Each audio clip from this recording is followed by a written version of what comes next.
And let me check the back cave. And we are Meanwhile, live. Legion of Doom. Meanwhile, the Legion of Doom. Meanwhile, it's the Legion of Doom. All right. Let me make sure everything's good. Yeah. Okay. We are live. Hello, everybody, and welcome back to another Saturday morning here in the U.S. edition of the Jedi Academy. That's right. We're a bunch of us idiots get up early and hang out, and all this is a Q&A show. We'll break it down here for you in a second, but it's pretty simple. This is a Q&A show where we bring content creators from all over the galaxy here with you guys, and all we do is answer your questions. So if you have any questions you want to pose to us in the chat, pretty simple. Just put your question into the actual chat and make sure you follow the following format. Make sure you put the word question in front of your actual question statement, and then whatever you want to write, and then we'll get that read and or asked, and that's how it works. If you don't follow that format, then I can't guarantee that we're going to see it, and I'm probably not going to see it because, well, I scoop up all the questions and I use Nightbot as a filtering tool, and we use it just makes it easy. Just follow the format. Your internet just went tits up, mate. Did it really? Goddamn, here we go again with this shit. Same thing when I jumped on your lunch stream the other day. Oh, it's fine. It should be working now. I've got backups to the backup, so all right. Let's try this again. You can be. It's your dongle, innit? It's your dongle ranger, innit? I don't have a dongle, so I don't even know what the hell a dongle was until Nev says, "It's my bloody dongle." I'm like, That's what I was streaming from my sister's basement because I didn't have a hard connection. I had to use a dongle. A dongle.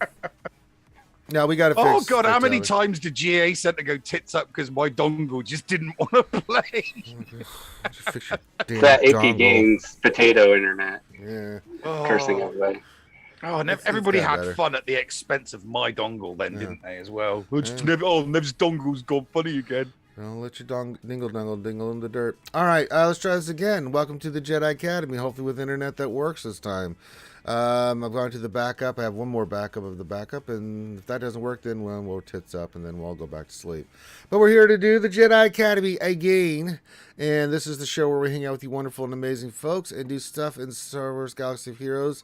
And by stuff, I mean answer your questions about Star Wars Galaxy of Heroes. This is a Q&A show where we bring content creators from all over the galaxy here with you guys and just answer questions. And it's pretty simple. If you'd like a question answered by one of our panelists or myself or all of us, it doesn't really matter. Just put your question into the chat and make sure you put the word question in front of your actual question statement. Well, I use Nightbot as a filtering tool, and we use the word question as a filtering word just to make it easy for me to identify your questions and get them scooped up. So help me to help you, help me, help you, help me, help you. People helping people. What can it be? Anything else? No, I think that's pretty much it. Hit the thumbs up, subscribe, all that stuff. We'll let these guys pimp their stuff at the end of the show, as is tradition. So you can go check out their content and help support their channels. I think that pretty much covers the basics of everything. If you didn't get a chance to see yesterday, we hung out yesterday on Twitch, had fun. It was me and Clayton and Poby and Thane and who else jumped in for a little bit? Somebody else jumped in, I can't remember. But we had some fun hanging out with you guys. So that was a lot of fun. We'll continue doing that. Everybody likes these happy hour Fridays, so we'll do that. And then yeah, so we'll get to Jedi Academy in. So it's been an interesting week. Let's introduce our panelists. We've got the Nev. Hello, everybody. Hello, Governor. And then we've also got Drogon from the Seven Seas. Hi up. Hello, everyone. He be not a pirate. All right. So there's our. Well, I'm sure more panels will show up. They always do. So it's kind of how it is. We're just it's a pretty simple, easy, format for the content creators. If they can be here, they jump in. Or if they have to be a little bit later, they jump in. So we may get some more as the show progresses, and that's fine. So get your questions in. I can see people are going to get their questions in already. We usually like to start this off by what's on your mind this week, and well, oh boy. There's only one thing, Anakin, and you have failed me. No, It's Admiral Radis. It's Admiral Radis. I know we're excited about Admiral Radis. I know that's what's on everybody's mind this week. I can't think of anything else that would be. Nah. I can't think of anything else that would be. Just Mon Calamari's floating in space. It's Hey wonderful. man, Rogue One, baby. Great Inquisitor's coming on the 23rd. I mean, we got that information. And, oh, yeah. Oh, Datacrons. Oh, Nev. Any thoughts? The data cringes. Yeah, the Data cringe. The data the cringes. Dougalcrons. Yeah. No.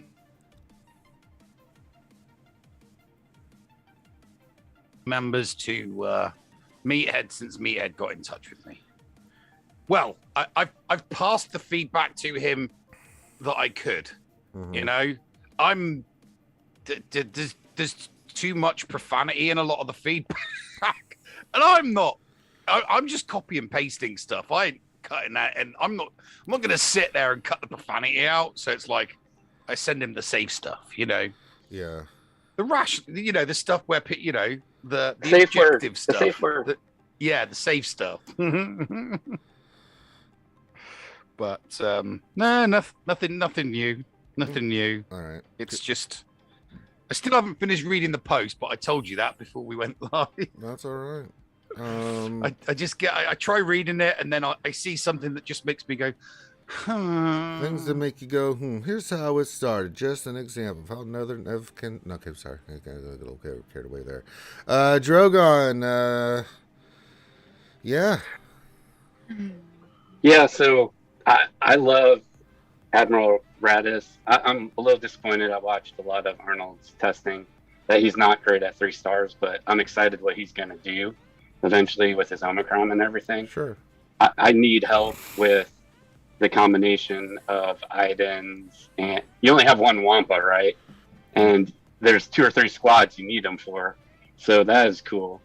And I don't know if you saw the Barbarossa video for his I did. his Yeah, sandbox.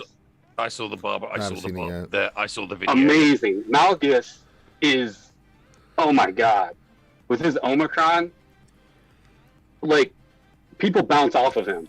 They can't do damage at times to him. Even GLs. He is insane. I'm so excited. That whole thing is exciting. It's actually got me pumped. I hope CG talks to him that this becomes a thing that we can use. Although Crumb did say it seems like they're gonna open up Squad Arena to test, sort of as a half test. That's good as long as they take the crystals away from it and the number, you're not locked out after 20 tries or whatever. But we'll see how that goes. So We'll see, that's the good part. I'm gonna save my rants about the. We'll get lots of questions on it, I'm sure. Yeah. Yes, so I can already see some in the chat coming in already. So don't you worry. Don't you worry. We're going to be getting to questions about the Datacrons. So again, if you guys have questions, I'm sure you do have questions about the Datacrons. You have things you want to say. And other stuff in the game. Yeah, Malgus is gross. I've been telling people that for a while. He's going to be a monster. The only thing I'm kind of disappointed on, we didn't get more information on the Great Inquisitor, but we know he's coming on the 23rd. I'll be ready for him on the 23rd. I'm still on the fence. As far as I'm concerned, Malgus is getting all my resources first. Unless I see something in his kit that really blows me away or makes Inquisitors like really OP outside of TW because of his Omicrons, he's a secondary thought to me right now. And that's kind of sad to say. And I think that's the problem with these characters if they get tied into TW. It's like, yeah, but it's only for 4 times a month that really he'll be, if his kit's only effective in TW. It's kind of like Dad Bod Boba Fett for me. Yeah, he's great in TW, but outside of that, he just sits in my inventory, and I don't even use him as a primary source for my bounty hunter. So it's a shame, but it's just the truth of the matter. So, all right, if you have questions, get your questions into the chat. You can see there's examples of people putting their questions in and getting their questions in. So if you have a question, again, follow the format. Question, then your statement, put that in just like that, and then we'll get that. All right. Let me start pulling up questions because I'm sure we're going to get into all this this morning. So let me just get that going. Good morning to everybody. Good morning, good morning, good morning, good morning, good morning. Hello, hello. Good morning to you, and hello to you. Lots of people in there. Hello there. Hello there. Let's see here. Snakes 1594 is our first contestant on the Jedi Academy, and he says, question: if I have four of five rebels, in order for the Datacron to trigger the bonuses, I need the Relic, the fifth hero. So the way I understand it, Nev, Drogan, keep me honest on this. So there's two Relic requirement levels for these. There's the first one, which is like level 1 through 4, where you have to be like Relic 3, and then after that, 4 to 8, it's Relic 5. And then if you want the 9th ability on any of the characters, I think they have to be Relic 7 to take advantage of the 9th level bonus. The 9th tier, yeah. So not only do all your characters, so if you have so if let's say you have 4 out of 5 Relic 5 rebels, they're snakes, then you would not qualify for the second tier, that 4 to 8 stuff. It's maybe some of it, but most of it, no. You have to. It'll tell you have to have certain relic levels on them.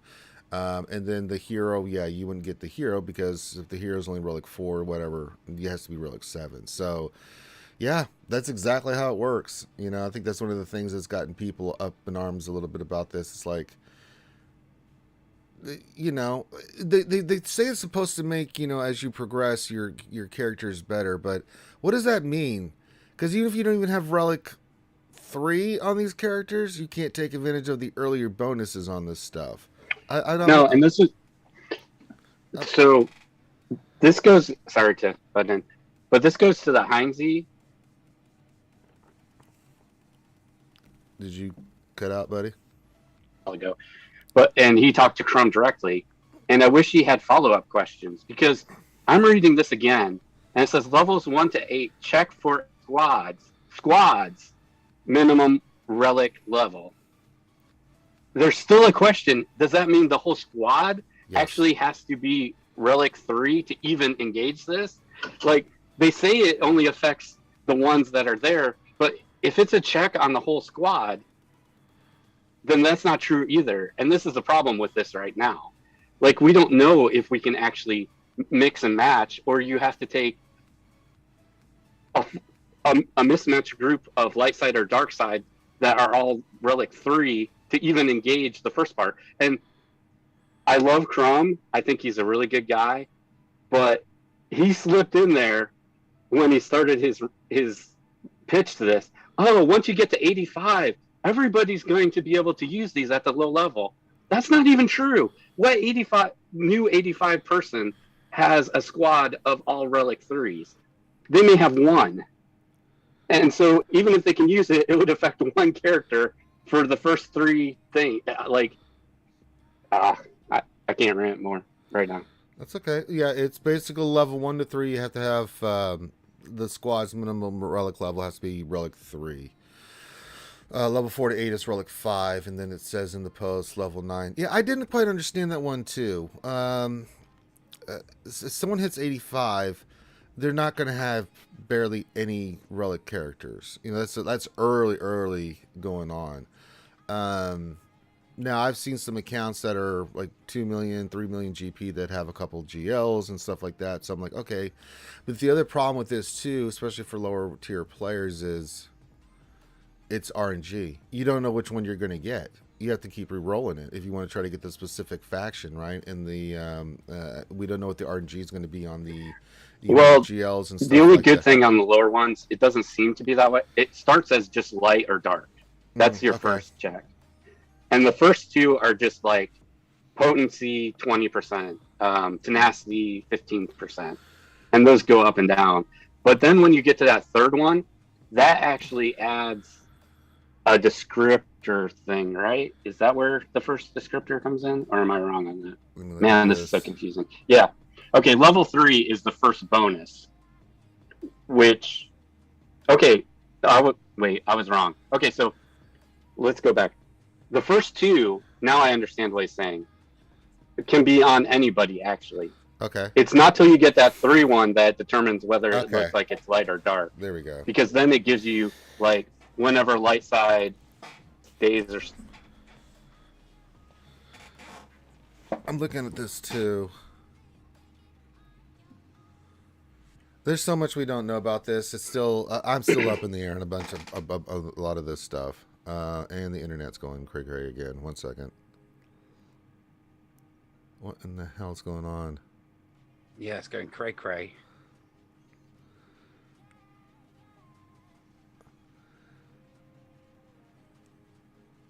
And we're back. Yeah, we're back. It's just a little cray-ness there. The way that I look at this and the way that I think about this is, you remember when we got GAC version 3, Yeah. right? And we got that post, right? I was in a Zoom call with Crumb for an hour, and there wasn't anywhere near as much detail in that post as there in this Datacron one. And I was on the blower to him for an hour getting clarification on all of the various different bits and pieces. How does relegation occur? How does promotion occur? You know, how many people are going to be in it? What's the percentage? Because there was obviously a lot in that post. What the rewards? And I spoke to him for about an hour on that short post about GAC version 3.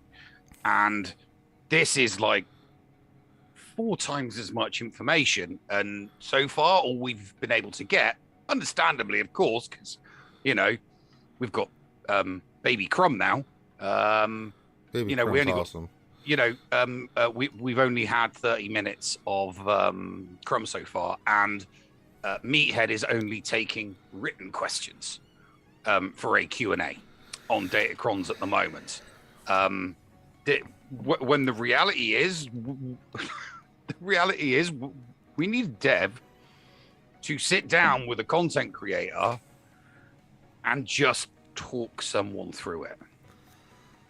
I genuinely, it doesn't need to be, Agreed. multiple content creators. We need a dev, one of the primary devs that worked on this, to sit down with a content creator and talk them through it from beginning to end. And then that content creator can do a live stream or do a lunch stream or do a round table with somebody else and then answer everybody's questions, because a dev's not going to have the time to do multiple streams with multiple, because that's what I did. I had that 1 hour conversation with Crumb, and then for an entire week people were just bombarding me with questions, and I was like, oh yeah, Crumb gave me clarification on that, this is what's occurring. Oh yeah, Crumb gave me clarification on that, that's what's going on there. That's what we need. I mean, we really, really need that. One dev to sit down with a content. Oh, did it go poo-poo again?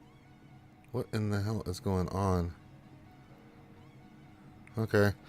It's just something, I don't know. I think I'm going to have to, after this stream, like reboot my OBS or something. It always does this when it wants like an update or something.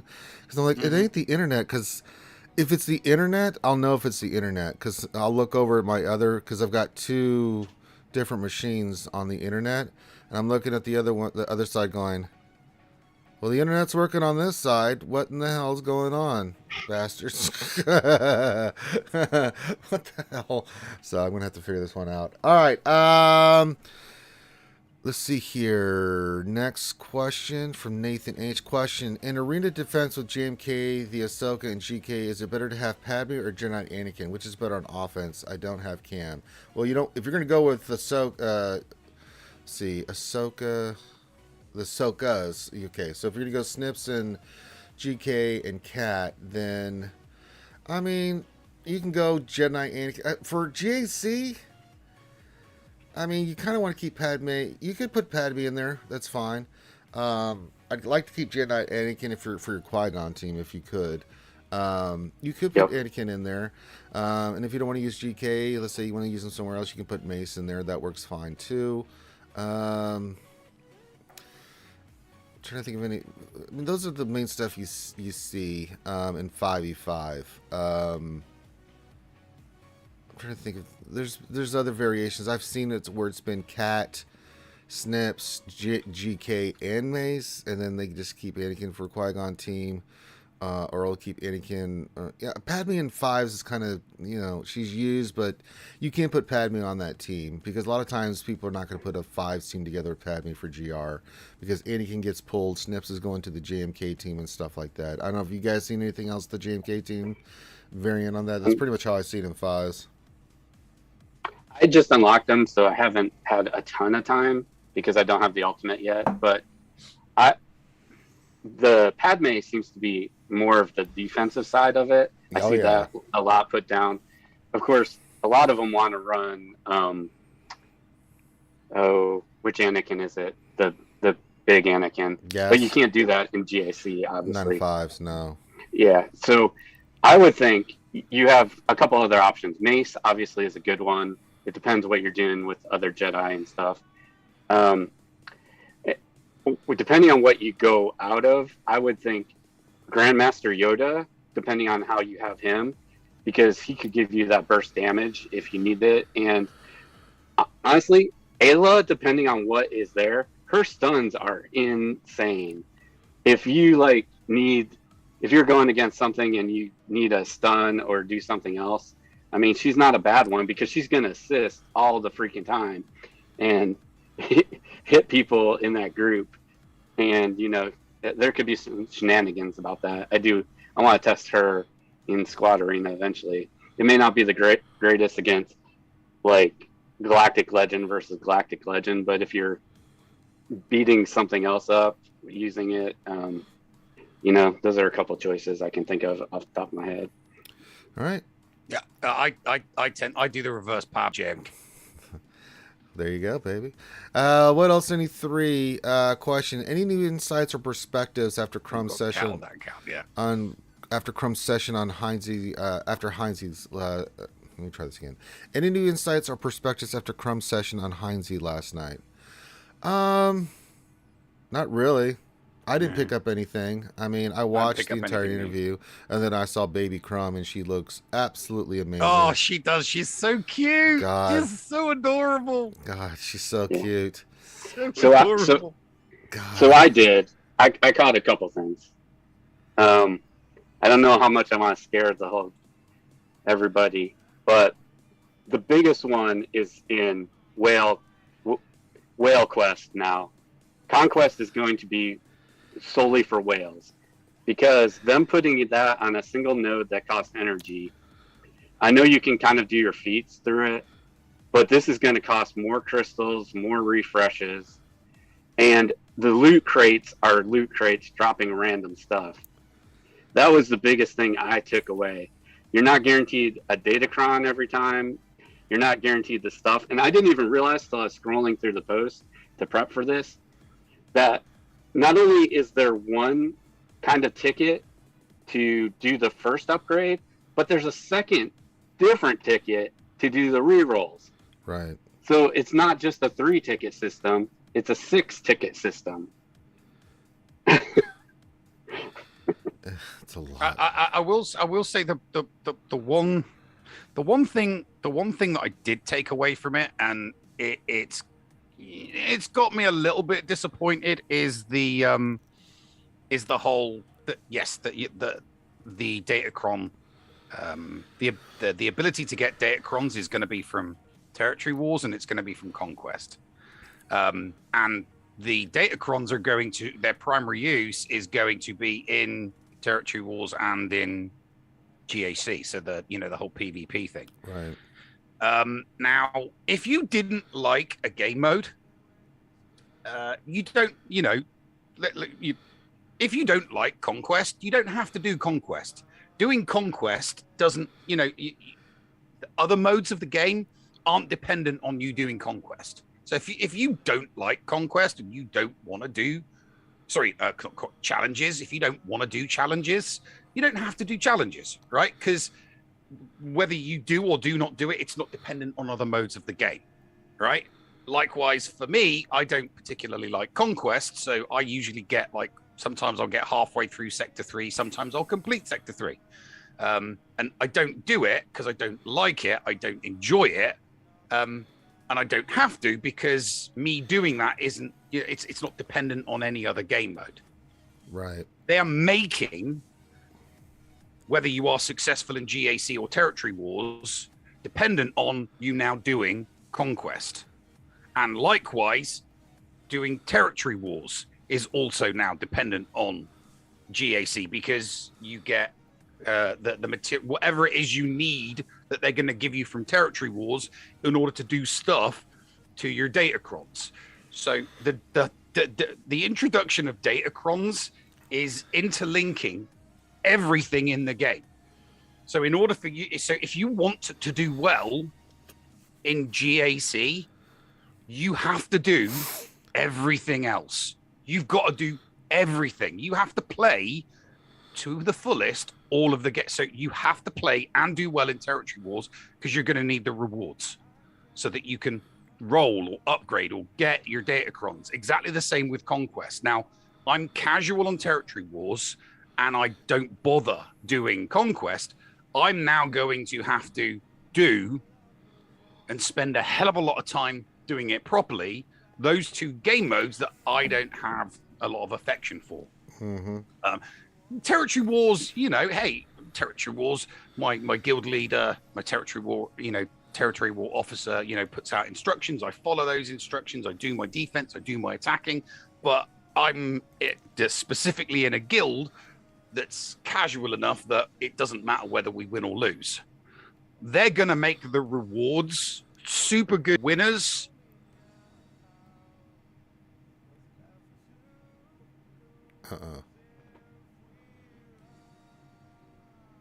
I don't like the fact that I'm now going to have to try very, very hard in Conquest. So yeah, I'm a little that's a miffler for me. That. Well, I'll tell you the thing about the thing about the Conquest. I've gotten the red crate. And I was thinking for August, I don't have to do the red crate for the next two. Now I might have to because there's Datacron stuff there, and I might need. Yeah, so I'm like, okay. Oh my god damn it! I'm gonna have to look see if I can see what the rewards are ahead of time. But if it's just a box that says you can get more Datacron stuff, I'm gonna be like, oh shit. Especially you. Because you're the top half of Division 1, and you know that the whales and the krakens are just going to go they're just going to go max out, and you'll be thinking, oh god, yeah, okay, I'm going to have to do. You're going to have to do it just to even try and stay level pegging with them. You might not get them. You might not get the stuff that allows you to keep doing, multiple rolls. I mean, the whales and the krakens, they'll probably just open up their wallets and just keep spending until it's like, roll. Oh, there we go. I've got the Galactic Republic one. And then month 2 comes along and it's like, keep rolling. Oh, brilliant. Now I've got the Resistance one. And then can you imagine those comes walls along, and keep TW? rolling. Oh, great. Now I've got the Jedi one. Yeah. So by the 3rd month, they've got 3 Datacrons for 3 of their 6 GLs. And you face them in GAC and you're like, what do I do now, Mum? It's gonna be brutal, man. More brutal than it is at the moment. Well, yeah, and I was talking with Clayton last night, and he's tip of the spear too. He's 10 million GP, right, on his account, and highly competitive, top 100 player. He's dropped out because, like me, he went 0-3. We both got our ass kicked. When you get your ass beat, you drop a little bit. And he was like, this. He's closing his wallet. He's like, I don't mind spending on characters and this other stuff. I like it, and I've always spent on this because Datacrons on top of all this. He says, no, I'm done spending. And I'm just in there. And I've talked to a few whales and krakens, and I know quite a few, and they're just all like, F that. I mean, there's points to even for them where it's like, no, they don't like this. They don't want to spend on it. They can't stand it, and you bust your ass working, because the gearing on this in this game is ridiculous with the relics and everything. Plus, then you got to work on all these resources that are going into a team. Like, for instance, getting, I love my Fennec counter against Lord Lost Schmader. Ranger. Yes. What happened? God damn! What is going on with No, we OBS? lost you. Yeah, the lost you hiccup for a there minute for a then. second. You're back now. Well, am I? Okay. Yeah. It's OBS, and I can't stop it because then we'll have to end the stream. But what I was saying is, like, my Fennec counter versus Lord Vader, right? I've invested a ton of stuff onto that team. Mods, slicing materials for mods, then all the characters, getting Fennec to Relic 8 and getting Boss to Relic 9 and all this stuff. And then one fell swoop, Datacrons comes in if it's like they have one for Lord Vader. Well, no. Just don't think specific faction. Just think the generic dark side one. Yeah. Just because when you think about it, they're going. The faction ones are probably going to be the rarer of the roles when it comes to data. It's like the data cards in Conquest. Those generic ones that come up every single time. That it's going to be, so that's what it's going to be. The majority of the time, it's either going to be a generic light side datacron or a generic dark side datacron. If you keep rolling and all you get is either the light or the dark side, you're going to be like, okay, I can see my opponent. They've got the Lord Vader counter. I'll just use my dark side datacron and put it on my Lord Vader team. That's and true. then, like you just said, all that time, effort, and money that you've put into that off-meta counter for Lord Vader doesn't mean shit because of all of the bonuses. Because you're not going to be going up against a Relic 5 Lord Vader. You're going to be going up against, in all likeliness, a Relic 7, 8, or 9 Lord Vader squad. So the stat boost from a tier 9 dark side datacron, it's just going to be phenomenal. And there goes your Fennec Shand. Counter. And the other thing too in TW, man, can you imagine being an officer with all these different datacrons that are going to be in the game, trying to manage that? Because everyone's going to have different ones, and it's like, okay, how do you even set up an offense or a defense for that? You usually go in there and you set your squads. It's a lot for officers to deal with. Now you have to say, well, who has what datacrons? And then redo your whole strategy. I said it before we went live. I tossed it out. I tossed the idea out there to you. I think that all of these issues and all of these problems and all of these legitimate complaints and concerns and worries completely goes away if they just make datacrons for offense only. Amen, brother. Just for offense, so not so you don't. So at no point does a person ever have to concern themselves with, okay, I just spent the last month spending money, rolling mods, and putting relic material on this off-meta counter, and now it doesn't work because my opponent just rolled a datacron and he's put that datacron on that squad, so my counter doesn't work on that anymore.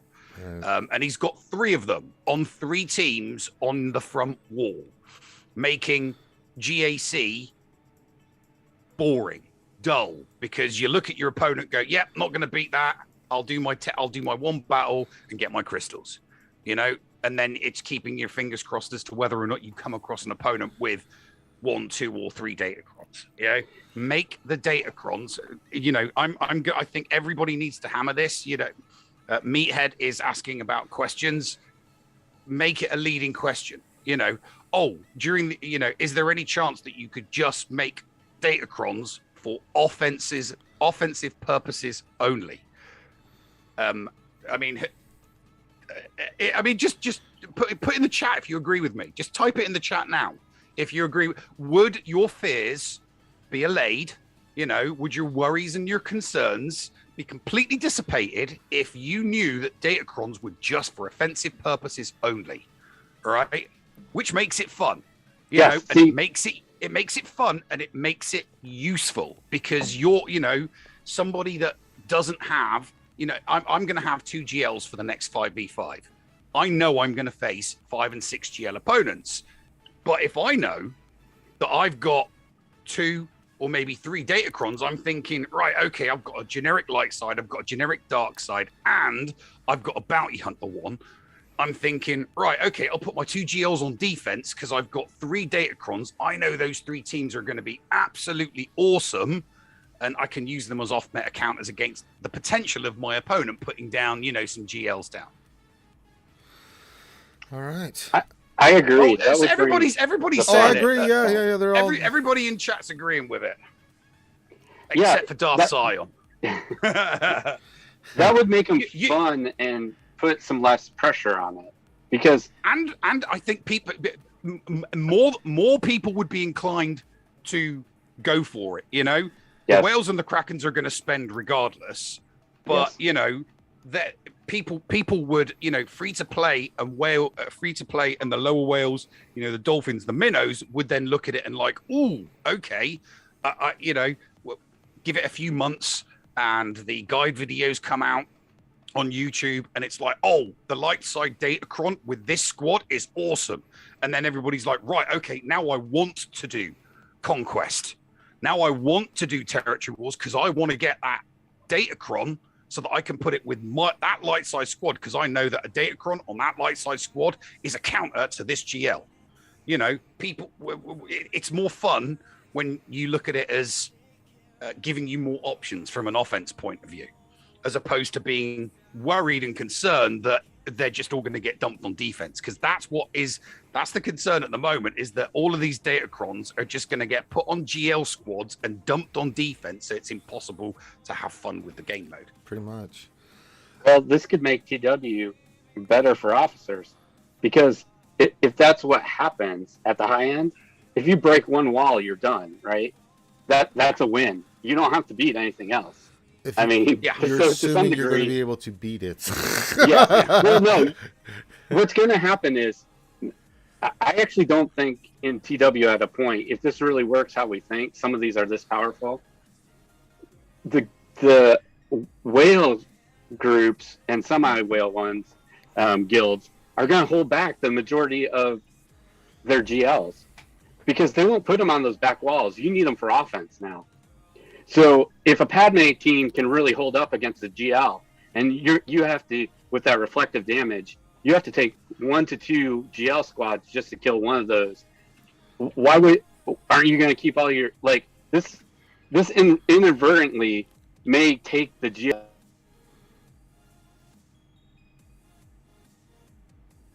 You're going to have to keep all the rest of yours, and Godspeed, try to break one with all the rest of the GLs you're holding. I'm not looking forward to TW. Luckily, I'm with Nev. We're in, shout out to MC6. We're very casual on TW.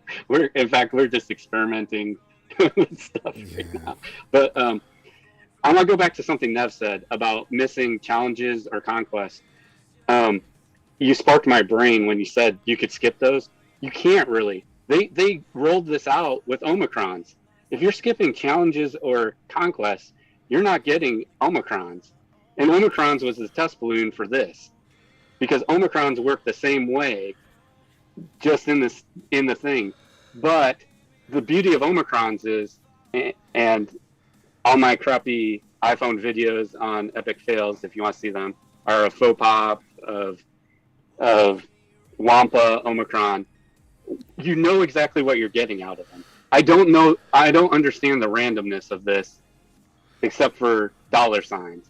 Because if these were standard things, it would make sense.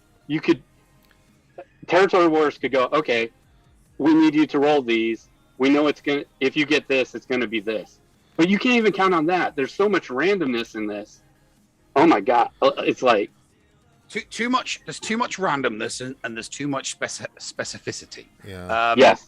I said this. And Relic. I said it on my show several weeks back, especially with the Omicrons, is that CG should have just made 2 types of Omicron: a PvP Omicron and a PvE Omicron. Yes. So you would get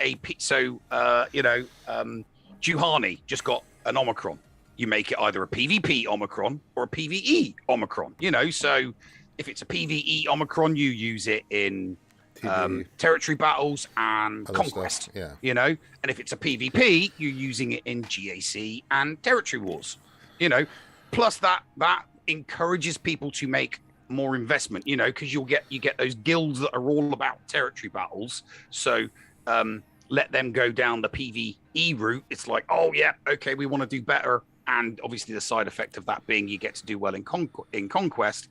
And then those people that are more PvP orientated, it's like, yeah, well, I'm just going to work on Omicrons for PvP so that I can do better in, you know, territory wars and GAC. But I think they really, really missed a trick there. All right, let's get to some other questions here. We got a buttload. Kitsch, do you think Datacrons devalue mods, at least to some degree? It seems as though Datacrons are CG's temporary solution to help newer whales who lack the mod depth. Yeah, I think they do devalue mods. I mean, think about it for a second here. I mean, you mod your teams and your characters to reach certain goals to be able to do certain things. And getting mods up and running is... it's not a fun journey. I see mod depression every day on the channel when I'm doing it. I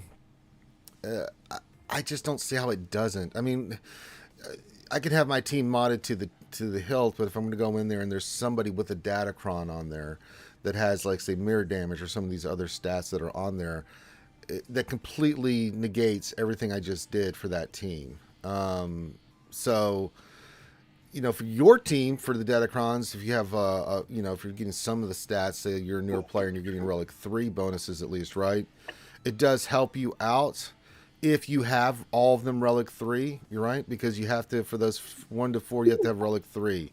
So you can't have a team that's like 3 are at Relic 3 and then 2 are like Relic 1, or 1's at Relic 1 and 1's at Relic 12, right? So it's got to be, it checks the squad for the bonuses for the squad. And if you don't get it, then you don't get it. So I'm kind of disappointed in that aspect of this, that the modding, you know, it's negated it. I mean, like, for instance, the one with Ray, if you do happen to get the one with Ray, I mean, that completely destroys every C counter out there. You are not beating that Ray team with C. There's just there's no possible way. Hair to the Jedi getting that 300% boost, and plus she's getting to her ultimate faster. I mean, that's just gross. He has some kind of Datacron that gives him some boosts and and he's some froze stats. again. Did we freeze again? Yeah, you froze for just for a short period. So no, I'm going to disagree with you. I don't think it devalues mods at all. I think it devalues the entire squad. Oh, I was just saying mods, but so sure. It doesn't just devalue the mods that you've spent ages rolling trying to get the perfect mods for that squad. It devalues the entire squad because it's like, oh, okay, like perfect example for me. I spent ages rolling mods and slicing mods and putting specific relic levels on my Palp Mara Vader team so that I could counter Ray.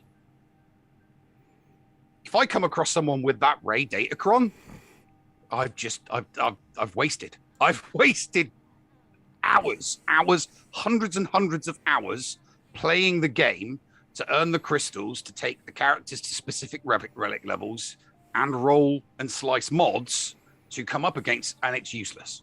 That off-meta counter then is useless. It's like, oh, thanks. So this person plays Conquest, rolls the Ray Datacron, and it's and that's it. I face them in GAC, and my off-meta counter, screw you. Bit like you were saying, you know, you spent all of the time and effort relicking bounty hunters to the correct levels and putting the right mods on them so that you can counter Lord Vader. Someone rolls a Datacron that makes Lord Vader OP.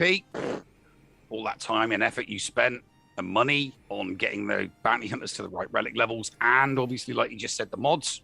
So it's not just the mods, it's the entire squad is devalued. The time, the effort, and then obviously in people that pay money. Time, effort, money. Down the spout, gone, wasted. not all the time, obviously, because you're not always going to face somebody that has that that negate that not everyone's going to roll that Datacron, are they? Not No. all the time, but when you come across somebody that has it, you're like, yeah. Well, the other thing too is the thing I was thinking about this too. What's the point of Omicrons now? Yeah, what's the point of Omicrons? Only in the sense that if you're not if standard stuff applies, then Omicrons are still in play. But if you're on a team like, say, Bounty Hunters that have an Omicron on Zam because you need the extra stat boosts, like you're using it against Lord Vader, that suddenly has a Datacron, that Omicron could be absolutely obsolete. You know what I'm saying? Mhm. So Unless you put the Datacron on it too, and then it's those so boosts weird. get doubled by her Omicron, which You is the would hope. insanity. So does this become rock paper scissors? Is the whole thing of this to be Datacron versus Datacron? That's what they seem they want to do. But here's the more insidious thing, and I'm going to slightly disagree with both and agree with you, Ranger, a little bit. So that makes offense and speed sets with high speed and high offense even more valuable. But here's the crazy thing. So in their example, think about Darth Vader. This Omicron nerfs Darth Vader. At level 1, you get 17% tenacity. At level 7, you get 55% tenacity. So that's 70% tenacity you get onto whatever you already have. That's insanity. That's killing things. Second, all right, my internet. Yeah, and we were talking about the Omicrons as well. So let's say you've got the Wampa Omicron, right? And because I tend to use my Wampa Omicron against either GG or Mon Mothma because it's a nice, easy, guaranteed solo. What if my opponent Item. a separatist? No, You are Iden, yeah. using What if there's an Empire or a separatist or a rebel fighter Datacron? It's like, Yep. your opponent's like, you're Especially Relic for the 7 one for Mon Wampa with Mothma. God, that Mon Mothma one is gross. 25. The team gets 25% turn meter every time she uses a basic, and then she can promote the homie immediately. As soon as she brings them in, summons them in, resets the cooldown, can promote them. It's like, oh my god, that's off. That's crazy. And they're going to go. Most times that team goes first, so Kyle Katarn's going to do his thing, and they're off to the races. And if she's, every time she's going to get called an assist, that 25% turn meter team, you ain't taking a turn. You're not doing a damn thing. So I don't even want to think about trying to count. And you can't use Wampa on that because Wampa will die. He ain't going to take a turn. As badass as Wampa is, he can't do that. So you just negated the Omicron on that character because it's like, okay, why did I do this if I'm facing stuff like this on there? And it's going to be random. You're never going to know. It's so yeah. So if someone's not lucky enough to roll, a Datacron for one of their GLs, but they're lucky enough to roll that one, they'll be thinking to themselves, "Oh, brilliant! I can put this on defense because Wampa's not going to be able to chew through it and give my opponent, a solo score. Someone's going to have to use a proper team against it, and even then, it still might not work. Well, Darth Galizzi says it goes both ways. It's not like you're only facing them with defense; you can bring them on offense. Yeah, but then where do you pick what to go with what? Which one did you get though? The different one of these do different things. So sorry, I went to the backup here. The other one was just going in and out, and this one's immediately going in and out. What is happening with my internet today? I'm about to go upstairs and lose my mind.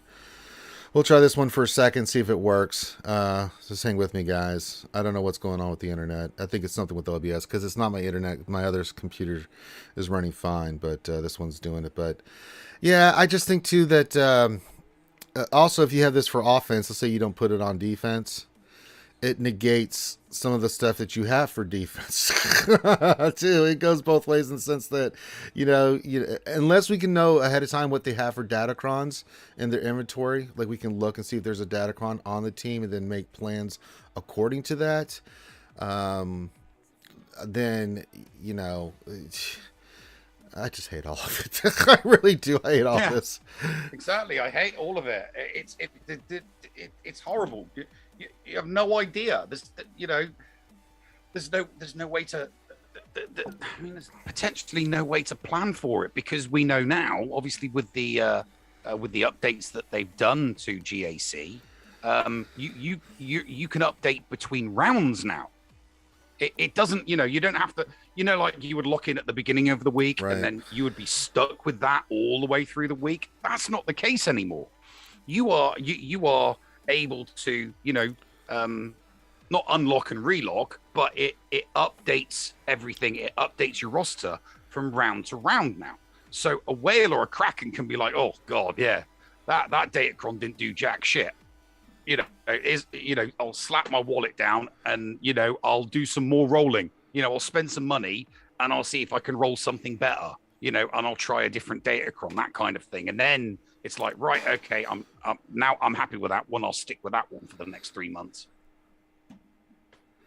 Yeah. All right. Fatality V2 question. I think it's safe to say Radis will get the Profundity capital ship, but do you think its ultimate will be a Hammerhead Corvette? Oh, who knows? What if it's not a Star Destroyer? I don't know. I want. We'll see what it is. Nathan H. question: don't Datacrons reward Krakens who can Relic 7 or everything if they want? Yeah, that's not the. Yeah, it's not the problem. It's just the randomness. There's RNG associated with this. I was looking like all the Omicrons or Datacrons are there. Most of them I'll be qualified for. That's not the problem. It's like, which one am I going to get? If I get the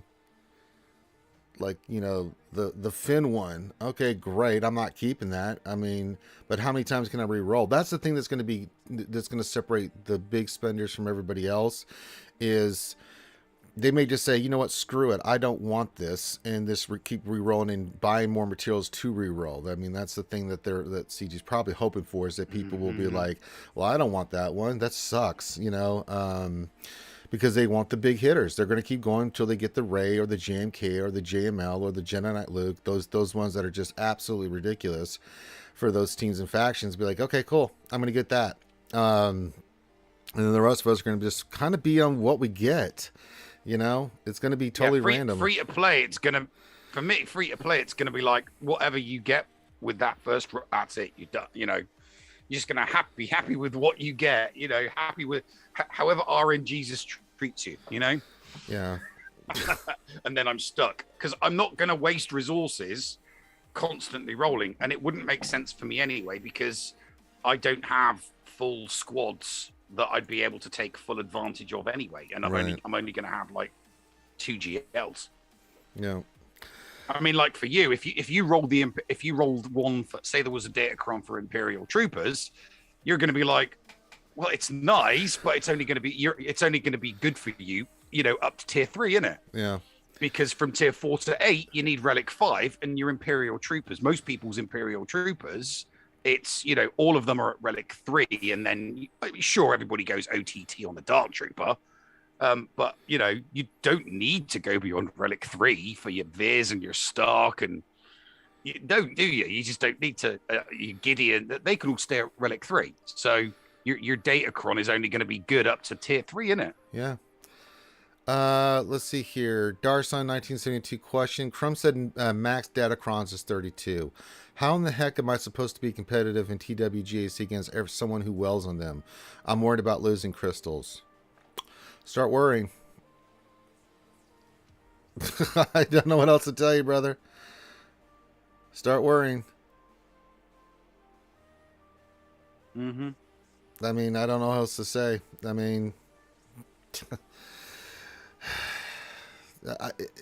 it's what they're going to be doing. I mean, me and Clay were both talking about this last night. It's like, I don't want to. I've already got to spend enough with other crap in this game. Now you want me to spend money on Datacrons if I want to be competitive? If this causes me to get kicked out of Kyber 1 because that's just a well where everyone has the upper echelon Datacrons, unless I get lucky, I'll drop out. It's like, what's the point? I just don't think this is well thought out. I don't think this is well thought through.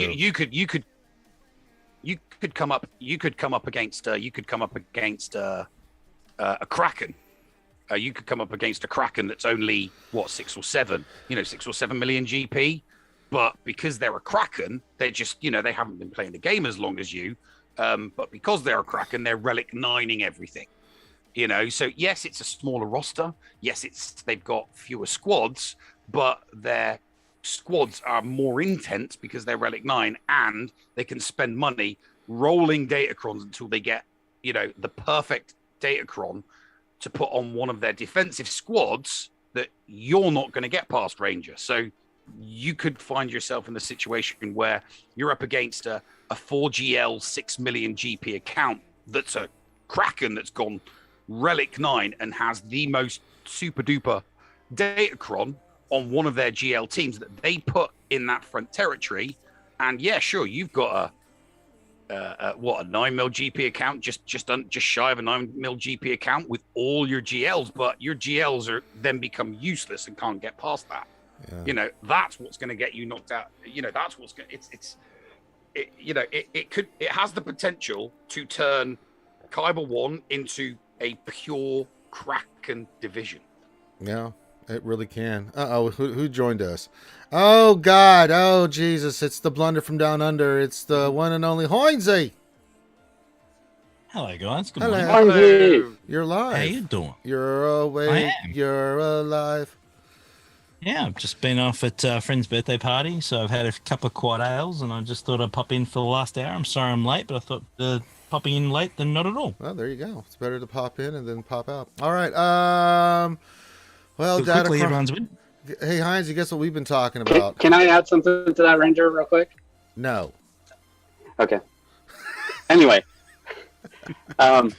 is that the whole point of this? Is this the way, because they don't want to add more divisions to like Kyber 1 or Kyber 2, that this is the ultimate way to set the levels of each Kyber group, is how many Datacrons you ultimately have?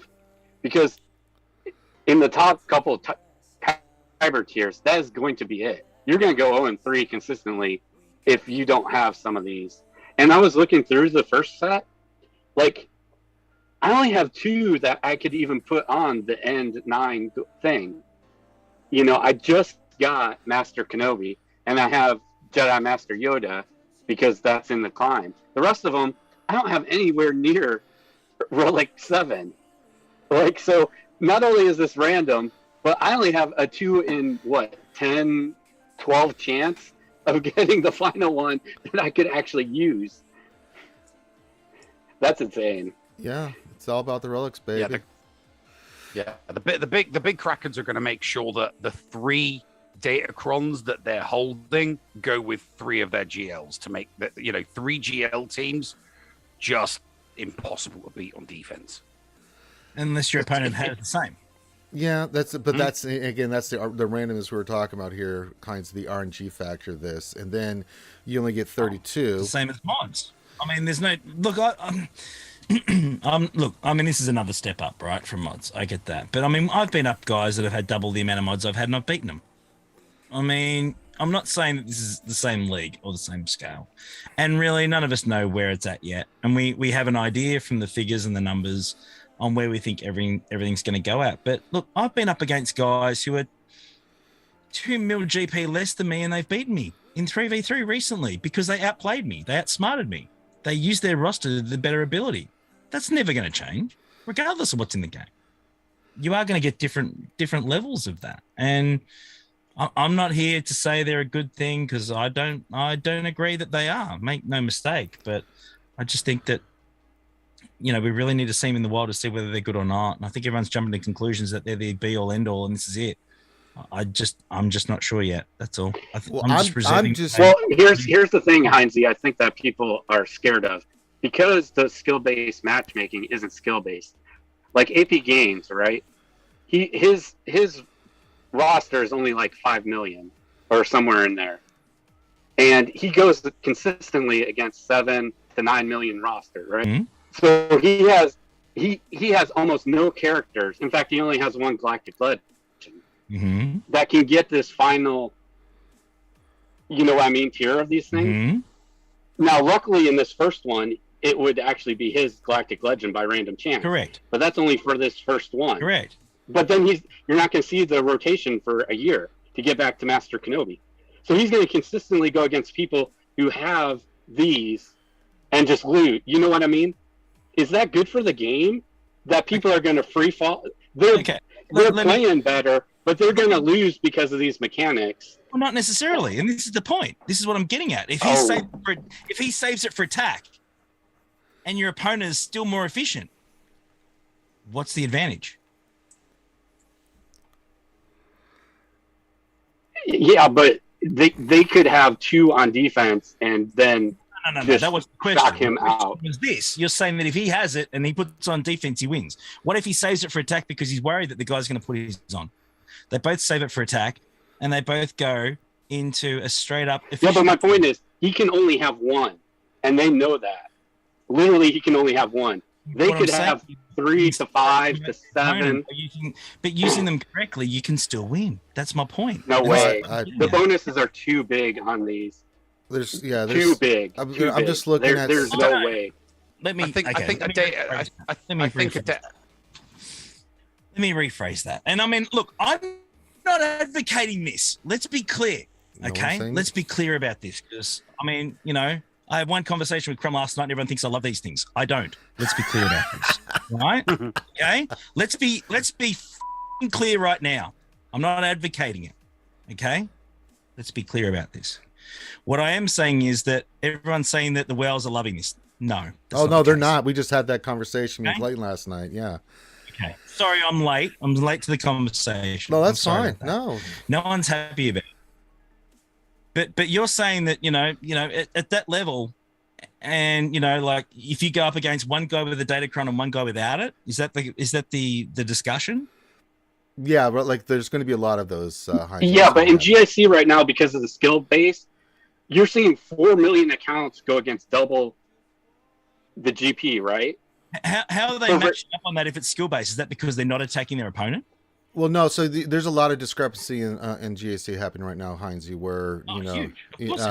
So, and it's just one of those things where you have someone that's 6-7 million that has 2 or 3 GLs that are in.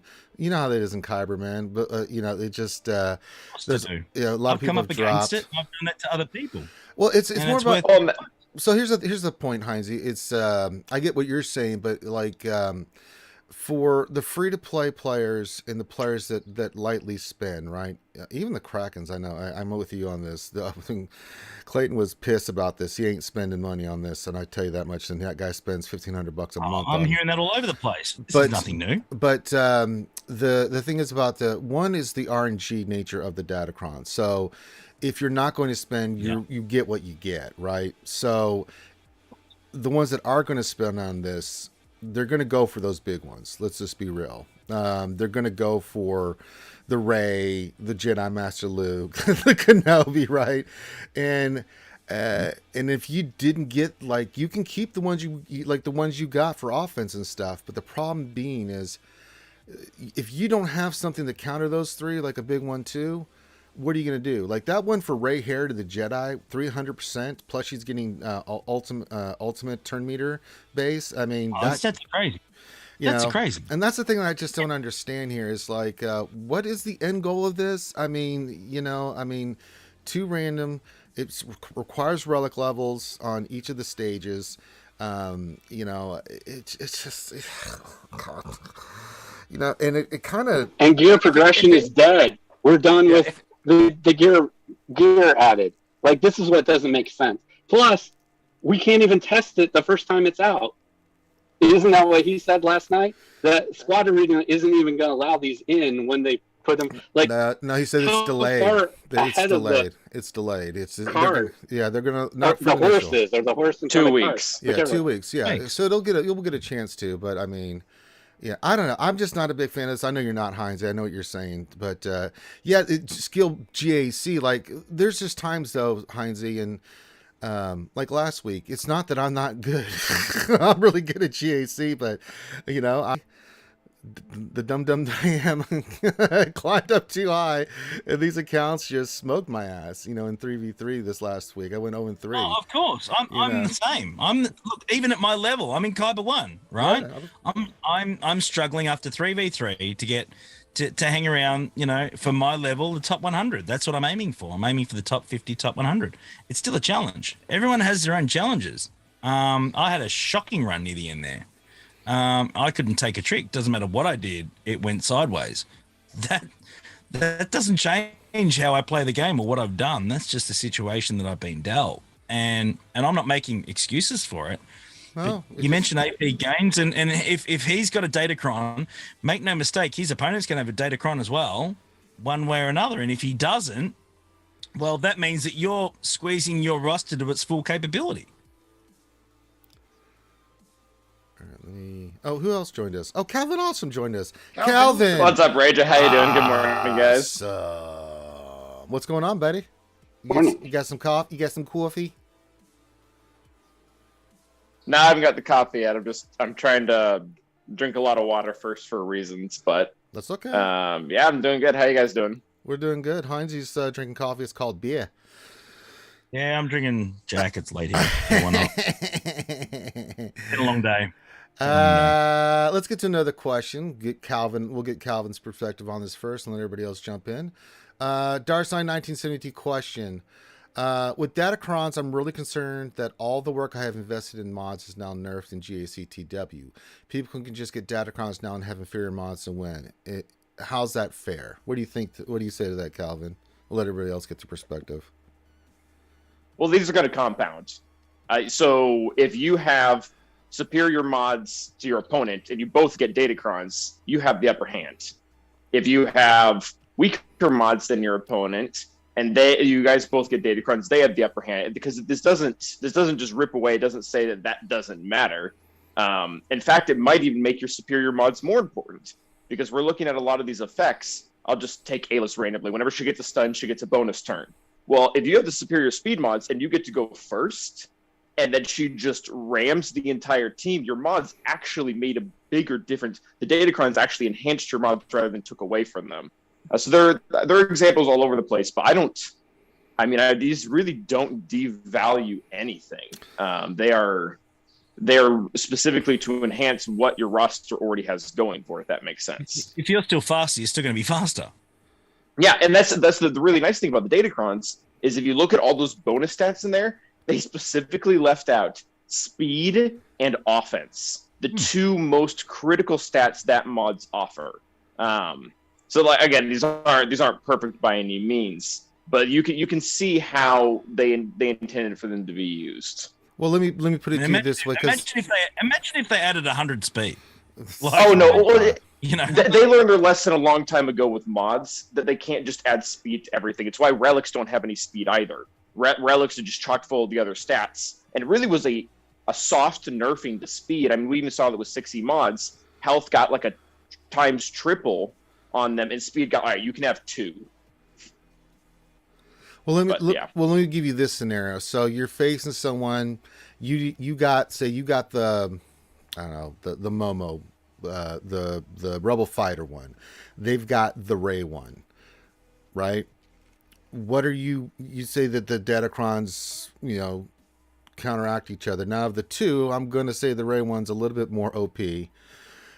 I think what they mean by negating their mods, especially in TW, because TW is going to be a shit show in my opinion with all these Datacrons. TW officers are going to have to be. Oh, for the officers, there's no way to really plan for it. I don't even know how you do this. I mean, I'm just raise your hand if you have the Ray one, and 7 people raise their hand. Like, okay, so we're going to try to find 7 specific teams that can do this. It's just it just turns into a free for all. It's an absolute nightmare for territory war officers. It really is. How are we going? So I know the competitive guilds are different, but I think the vast majority of guilds are just gonna mail it in. Yeah, because there's no way. What do you do? But we were able to just barely see this with Omicrons. Yeah, and Omicrons are way more easier to see because number one, they stay forever. Yes. And number two, you have time for the whole guild to go after them. But yeah, no, this I don't know how this is going to work with territory wars. But I'm saying like so But- this, but in that scenario, let's say you've got the Momo one, they've got the Ray one, right? Normally you would go in there with C. You ain't doing C against that Ray because you're going to get destroyed. I don't care what you put on that team. You know, I mean, you can wad and ink it, and you can have tanks in there, and you know, with that 300%, you have like literally no shot at that Ray. She gets the ultimate faster. She does 300%. I think what he means by my mods being worthless, I just spent all that time and energy. Yeah, I got a Datacron for something else, but I didn't get one that counters this Ray. And normally I would go in there with my C. And now, what do they do? I think that's what they mean by the devaluing of their mods for GSC and TW. Because you're going to run into the same scenario. It's just worse than TW because you're going to get these walls of teams. You're going to like, does it have the Datacron? Okay, I can't use my team that I normally use. So, I mean, I think that's what they're talking about when they say the devaluing of their mod and work that they put in these teams. Oh, I mean that just goes into scouting as well. Like I don't even have Ray, so every single opponent that I face that has Ray, they had the upper hand every single time. So looking into that, all right, let's say I have to use my C to counter their JML, they use their C to counter my JML. I just have to play the map around the fact that, let's say, just can't counter Ray because that's the card they have that I don't, in the same way that they have the Datacron. So I have to plan out my map in a way that I can win knowing that. It's another factor, but again, like it doesn't devalue your mods. Like you have to shift your approach. And you have to find a way, if possible, to win, all despite the fact that they have an advantage. Right. Let's see here. Bobus question: has everyone calmed down yet from the Datacron announcement? Need to wait and see how it all plays out before we throw the toys out the pram, in my opinion. I don't know. Everyone's going to have their opinions on this. I'm not a big fan of Datacrons. I'm just going to say it because I can look at just certain numbers and factors and things and just, you know, I've been playing the game for goddamn 7 years. You know, I've been up and down. I've seen everything in Star Wars Galaxy of Heroes that they've ever thrown in. I just top of my head, just looking at some of this stuff, I'm just like, no, nobody asked for this. I don't understand this. Why are you doing this kind of thing? Like, why would you put this in here? You know, and I try to think long term on like, what could this do long term? And none of the scenarios in my head when I just sit here and go through that just seem positive. I mean, everyone's gonna have a different reaction, right? Mine is, as I said, I'm pessimistically hopeful. I want it to work. I want it to be cool. I want it to be fun. I love this game, but I can't look at all the stuff that they're putting in here and be super excited or not upset about it. I mean, I know you feel this. I don't know how to. I mean, we know how you feel, Drogon. We know how you feel, Heinzie. I think, you know, overall you're not. I mean, how do you know, up, down, middle of the road on Datacrons? Oh, mate. Officially, you know. If you want to hear it officially, I think I'm not a fan of them. I don't think anyone is. Anyone that's been playing this game for 6 years is certainly didn't ask for it. We have issues with gear in the game. We have issues with ships in the game. We have issues with getting fleet loadouts. If you want my opinion, I'll tell you. Yep. Other things should be in priority in front of this. Absolutely. The fact is, it's happening. Whether you like it or not, it's coming to the game. If you're not going to roll it back, that's just the way it is. And I don't agree with it. But here I've been sitting here yesterday, obviously, trying to catch up with Crumb, who took time out from his night, away from his family, to come and hang out with us, talk about it. He didn't need to do it. And we've been copping a fair bit of heat for it. And here we are just trying to give something to you guys to inform you that a little bit more. He's giving you heat for talking to Crumb. That's stupid. I've had a lot. I've had a stupid amount. It's been crazy. And that's okay. That comes with the territory. I'm all right with it. I'm not losing sleep over it.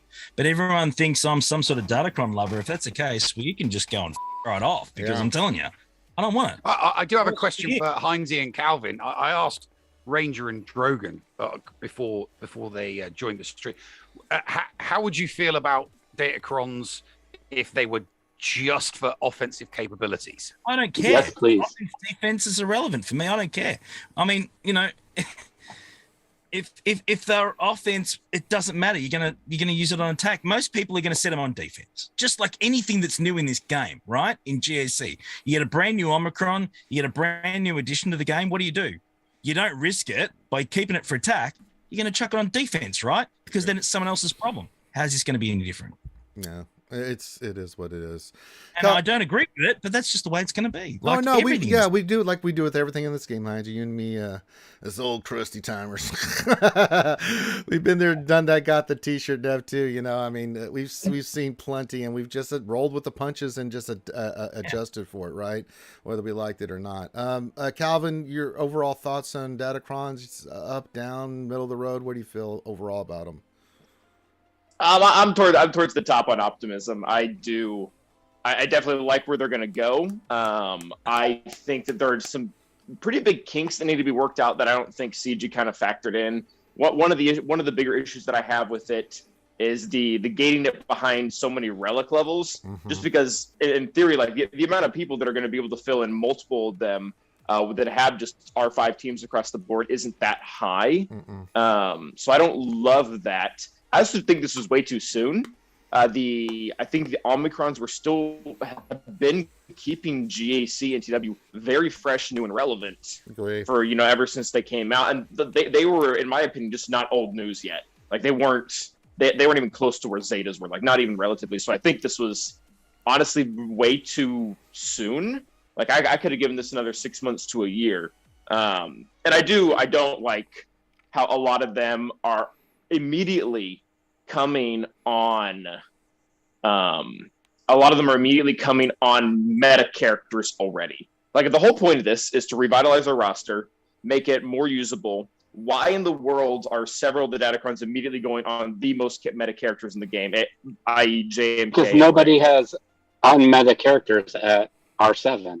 This is the inherent problem with it, right? It's well, I mean, that's kind of irrelevant too, because the non-meta characters, we definitely don't have R7.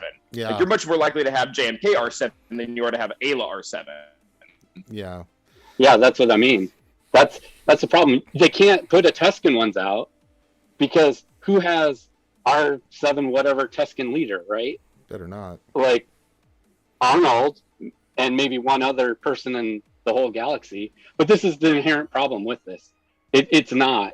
This is all about Whale, and this is all about monetizing Galactic, which one is it? Conquest. I mean, this is to get you to refresh and refresh and refresh Conquest until you are actually used all your free crystals from GAC. And part of the problem with this is the way the matchmaking is now, the majority of people are going to fall. So not only is this trying to get more crystals out of Conquest, but your income in GAC is going to fall unless you're whaling on this. Because just like they said, all these are going to go on defense. And if you don't keep on re-rolling them and you're a smaller guy, even if you get the right one for your one GL, they can put just their 2 GLs with them on defense. And you can't, like, what fun is this going to be in GAC? This is going to be so much fun. Because we're going to be getting these new mechanics, and we're going to have to find really weird. No, it's going to be terrible. You're not going to get through them if they have the right ones, especially on these GLs. Dude, you're going to take 2 fights on each side of the board and be done. Because your lower squads can't punch up now because there are so many stat boosts. It's insane. If Datacron rolls are anything like the rolls that we get in mods, it's not going to make any freaking difference because you're looking at Range of the King of Mod Depression. If it's going to be the same sort of roll, you know the Illuminati's coming after me, Heinz. Yeah. Come on, baby. Let's go. Let's get some Slevins going here, baby. Let's go.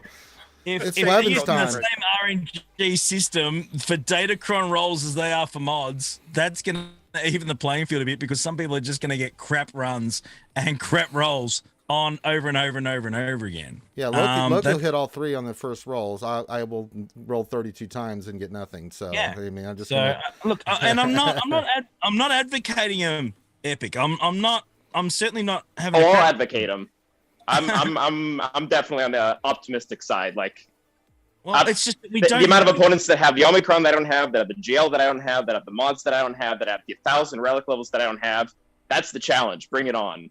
But this is the point. We don't know yet. We went through this. We talked about this 12 months ago when Omicrons came out and there was a mass war. Sorry, not when Omicrons. When Relics came out 12 months ago. It was almost 12 Oh, months yeah. ago that Relics came out, right? And the game was done. It was cooked, and everyone was losing their mind. And I think we all agree that Relics have revitalized a lot of teams that we still use today that we didn't use before. I mean, you know, Omicrons, of course, have come into the game. They've revitalized Tuscans. Who's farming those again? Everybody for 3v3. No one touched them for years. They said they're doing nothing, right? And I got 9 holds on my Tuscans because I enjoyed them and there was something that I wanted to farm. And I've chucked an Omicron on and I've got a viable team again. I'm not saying the Datacrons are the same thing. Either way, I don't know. That's my point. We don't know yet.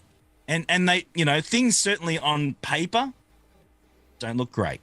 Right? And I think we all agree with that. I don't think anyone's disputing it. It's just that I'm pretty game for them, honestly. Like, sorry to cut you off there, Heinzie, but I'm excited for these. Yeah, and I might be one of the only people, but I am. And some people will, and some won't. But I mean, okay. It's like anything in this game. People that play the game to the best of their ability, and you know, they're coming. You can't stop them. You're not going to jump up and down, and then they're going to go, you know what? Yeah, let's not do that. It's coming, okay? Whether you like it or not, and I agree with it or not, they're going to hit the game, okay? Because they've been working on this they don't just come up with this stuff in a week. This takes months to produce, maybe 6-12 months even to come up with. I guess here's my problem. There's no way to test it. So if you go with your standard counter and they have this on it, and you take your standard counter against it, and you don't have, because you didn't roll or you don't go far enough in Conquest, you don't have the right box. Maybe you have a generic one at level 1 or 2. Maybe you're lucky enough to go to 3. We'll see how easy the currency is. That's a different whole ball wax. You're going to be able to test that in Split Arena, aren't you? No, because in 2 weeks. Yeah, but who's going to have the exact one you're going? This is the problem with the randomness, right? Except for those locked in bonuses, and even those are random. You know, you're not going to face the exact same thing. So you're going to go in there, and you're going to have you know what I mean? I do. Like, I do, but in Squad Arena, just like in mods, if you jump into Squad Arena, you go up against someone who has better mods than you. You can actually go up against someone that's better than who you're going to be going up against.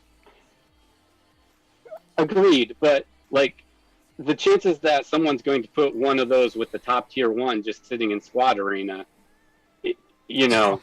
I know a lot of people will be testing. That specifically is definitely going to happen. The lower tier ones, that's going to be a little harder. Yeah, make no mistake.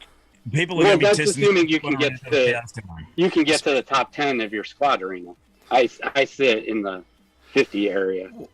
The other thing that I was looking at these stats, someone said this to me yesterday, and I yesterday or the day before. Who thought mirror damage was a nice thing to put on these? Why are we doing this? Oh yeah, so you're Great Ray. You just get the retaliate one. She uses her ultimate and she dies. Not ideal. Not ideal on this. Not ideal. Oh my God. The rip. Probably not ideal. I think of all all the mechanics on this one, the mirror one, I was like, what? Yeah. I was like, no. Why don't you just give us deployable cooling systems next? Man. I mean, seriously. Oh my God. The dark side has this. Like if they get 4 debuffs out, they have like a 25% chance to reduce their cooldown or something like that. So Lord Vader's just going to be able to spam back and forth. It's gross. it's just, I'm fine with the other stats. But Darth Vader alone will be able to do it too. Oh my God. Oh God, it's going to be horrible. Yeah, there's so much to take in. There is just so much to take in and absorb. We haven't even overload, really. Man. Oh, it is. And this is the thing, like in the past, we got drip fed this stuff. They've just gone whack. Here you go. Here's all the information. I think again. I mean, if they had a drip fed it, would that have been any better? Probably not. I like it. It would have just been.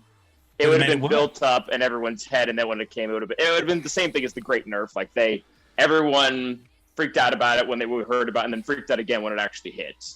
Yeah. Yeah, I thought the way they presented was fine. I didn't have a problem with that. But just when you read all that stuff, and I just keep finding more and more stuff, and I'm just like, paper, it's a lot. On paper, it's a lot to digest. Like a lot, it really is, and I think we all agree with that. But it's the biggest progression. It's the biggest progression change we've had since mods. Yeah, like, this doesn't. This doesn't come. This doesn't even come close to relics. Like relics were like significantly simpler than this. Oh yeah, it was just increase your stats. You just dealt with it, right? But this one is so convoluted. Holy moly, it is so much stuff. It's ridiculous. I just saw the mirror thing, and I was like, because I always have flashbacks of Conquest where it's like, oh no. It's like, oh god. Yeah, but everyone was. This is the thing, right? The same thing happened with relics, and that's my point. Like, there were videos left, right, and center. There are geniuses. They're going to break this shit down. And no, sorry, I meant to hit the button, and I forgot. Sorry. But you're on RSG, man. You're cool. What are you talking about? I just wasn't sure, bro. Sorry, my bad. But the thing is that there's going to be videos from geniuses, and there's going to be people that are going to dissect this stuff. There's going to be people that are releasing videos left, right, and center, tell you what you should and shouldn't do, what sort of benchmarks you should be aiming for, which ones are going to be more effective. There's going to be top 10 bloody video lists because there's nothing else to do. Like, there's going to be plenty of resources available to players once they hit and once they drop and once they actually get into the wild and people can dig in and get into it. I'm not saying it's the answer, but at the moment, we'll we just adapt. don't know. Yeah, we'll adapt. I mean, play as well. Yeah. I mean, I don't agree with it. Are they a great inclusion for the game? Time will tell. Probably not ideal, and I don't think they are. But it doesn't matter what we think. They're coming. Yeah. They're dropping. They're going to be hitting the game in 2 weeks. Yeah. So the only thing we can do if you're going to continue to play this game is get your head around them as quick as possible and try and get on top of them. Yeah. Before your opponent does. Well, we will see. I'm sure we'll all stream it and talk about it and everything like that. I'm sorry if I'm over talking. No. Guys. This is what we're here to do. This is the main topic of discussion for today. I'm into the guest. I'm sorry. Here. I'm sorry if I'm overdoing it. Oh, you're fine, brother. Joseph Oliver question: with Datacron MK3 materials primary source being TW, how do you see this affecting TW importance? Does this increase TW Omicron value even more now? TW's a disaster, man. With this, I can't. There's. Oh my god. It's tough enough with everything that goes on for officers and just doing TW as is. But I thought back to this about, remember when we had the TW where they had those overpowered effects on some of these teams and characters and just how much of a crapshoot that was with those, and people hated it. Now it's random on all this stuff, and instead of just one team where you have to try to figure out what's going on, you're going to have multiple different teams. Like, how do you even prepare for that? Is people just not going to give a shit about TW anymore? I don't know. Even if the rewards, the vast majority of guilds, it's going to just be a free for all because there's going to be no way to control it. Like, I'm trying to think of solutions. Like, what do you do there? I mean, I can't think of a way to, like, you can even manage this. Like, you're going to have spreadsheets on who's got what, and it's temporary, too, so it's always going to be changing, too. I'll tell you, Ranger. The highest ones are going to mandatory certain ones, and people are going to have to roll until they get them, so that you have walls of all the same thing. That's what's going to happen in the end. Possibly in upper-level guilds, but, like, with other guilds... I said the top 5 will do that. Yeah, top 5 will do that, but... Not necessarily. I'm in the top 5. Okay. No, well, I'm just saying. I mean, look, some will. Some absolutely will. But, I mean, the one that we haven't really discussed it yet, but even recently, over the last couple of months, where a lot of people think that certain Omicrons have been force farmed or whatever else, it's been, guys, we recommend this. If you can make this work, great. If you can fit in around your GAC rosters, great. I think you'll find the top end ones are, really burned out as it is recently, and I think that there's going to be recommendations, absolutely, if you can meet certain achievements and benchmarks, but there'll be maybe in the top 10, maybe 2 or 3 that'll go mandatory, you need to have this, and this. Yeah. I don't believe my guild will, to give you an idea, and we're sitting on top of the TW ladder right now, and I've said. I think the way they work, what's going to happen on the lower end, and Heinze is 100% right about that, though, what guilds are going to want to do is, because at tier 3, I believe, you hit the light or dark, so that delineates the two. They're going to want, like, front walls. Every team you put have that light or dark side, depending on what you're putting, as a minimum, right? Sure. And I think those upper tier ones will be like a bonus. Yeah, but I think you can do that anyway, because that's in your own GAC best interest. And a lot of those will overlap because of that. Yeah, I'm not sure I'd do an entire wall just because they have datacrons, though. That lets the enemy player come in and hit like 5 or 6 teams at a time because they're all different teams. Right. Yeah. It's gonna be a mess though. No, when you're at the lower level, if you're only doing it to 3-ish, I think the one that makes it unique is at level 6. So like your lower tier ones, what they may say is, it's fine if you go to 6, but we want one that's open tier 1 through whatever, whether it's I'm going to assume they're all R5 for this example. So you only have to roll it to the 5th level, because then you get 4 generic stat boosts plus the light or dark fact. So it covers everything no matter what the squad is, if you understand. Like, more anal ones, oh, sorry about that word, but we'll talk about that 6, because that 6 is where it starts getting specific. But up to tier 5, it's all generic stuff. As long as you're rolling. I mean, if you've got a full squad of Relic 5s, so I think territory war officers might be like, okay, guys, your Crankle squads, we know they're all Relic 5. So if you've got like a light side or a dark side, the two generic datacrons, they'll be like, okay, take one of your light side or one of your best light side or one of your best dark side Crankle teams, because they're all going to be Relic 5, and that way they'll be effective all the way up to tier 8 on the datacron, and then those would be the walls in territory wars. I think that's probably going to be the easiest way for territory war officers to be able to deal with datacrons from a defensive point of view. Yeah, and then on offense, it's going to be crazy. Like, who's got what? But this is the thing. Everyone's saying you're going to smack them on defense. I mean, there's no reason why a guild can't save more for attack and be super efficient and get you 20s, regardless of whatever they say. That'll start to happen after the first week. Just like everything else does. Like, we'll put it on defense. I remember when Dad Bob Boba went on defense, and then people beat it with CLS, and then week 2 is getting used to beat Lord Vader. It'll be the same thing. Yeah, they're going to even out, and strategically, people are going to get their head around it, especially at the top end, and that'll feed down. All right, let's look at the next one here. What else? Any 3 questions? So Drogon is saying we just don't have 2 tickets to paradise. We have 6. Really? I got 2 tickets to paradise. What else? Any 3 turkey? You get a refund. God.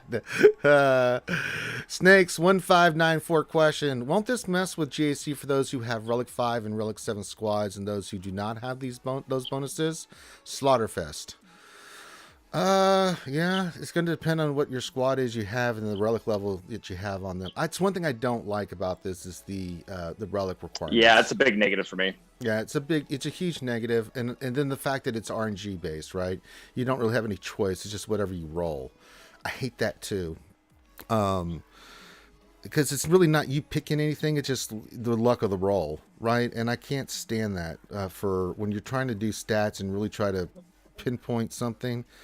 We try to be as fine as we can with our mods and our characters as best we can, right? That's why we roll and do all the stuff that we do. But I can't. Relic 5, man, that's a tough one. That's a tough one if you want to get the upper tier stuff. And there's no flexibility on it. Like, that's like I don't hate the rolls. I think that's kind of part of the game. Like, if I got a bunch of health steal, okay, so maybe this is going to be specifically better on this team. Like, I can work around it, whether it's health steal or tenacity or whatever it is. But the R5, just flat out gating, that really kills flexibility, because then I just have to start shoving characters into a squad just because they're a Relic level. That's probably my biggest critique that I really want to go away. The other thing I was thinking about too is this being light side and dark side. You can't use your multiple different light side, dark side teams now, can you? Because the other side's not going to get the bonus. Like, for instance, I was thinking bounty hunters. If I go in there with Fennec and my Fennec team, but I have to use Bam, he's light side. How's that going to work for like a bounty hunter team or like a Star Killer team? Like, that's got multiple different light side, dark side. If you load it up you got to load it up to one.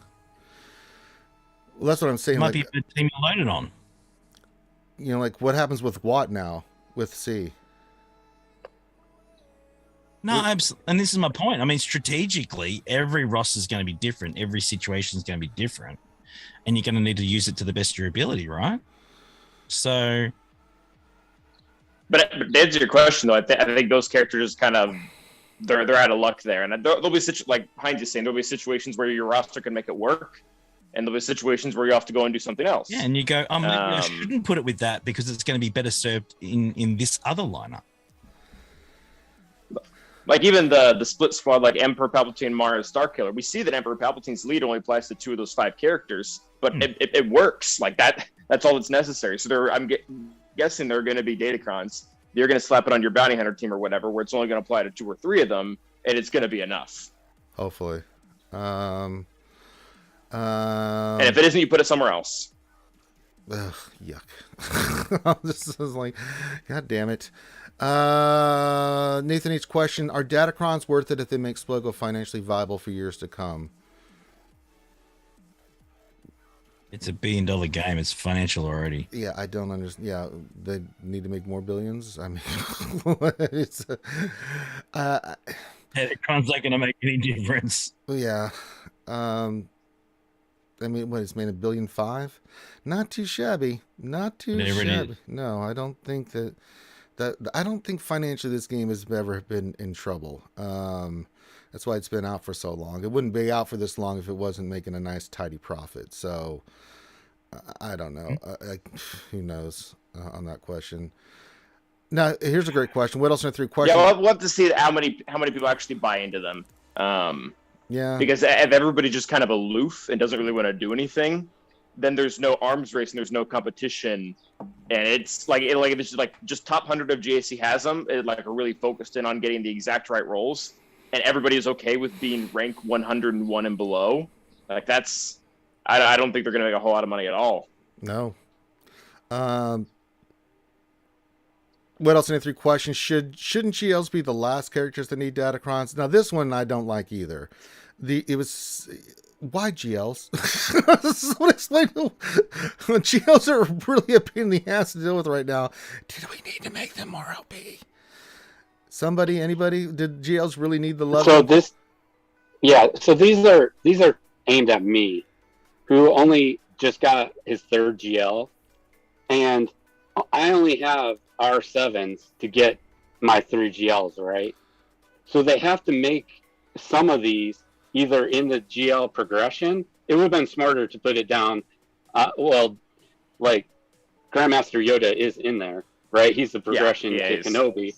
They should have stopped there.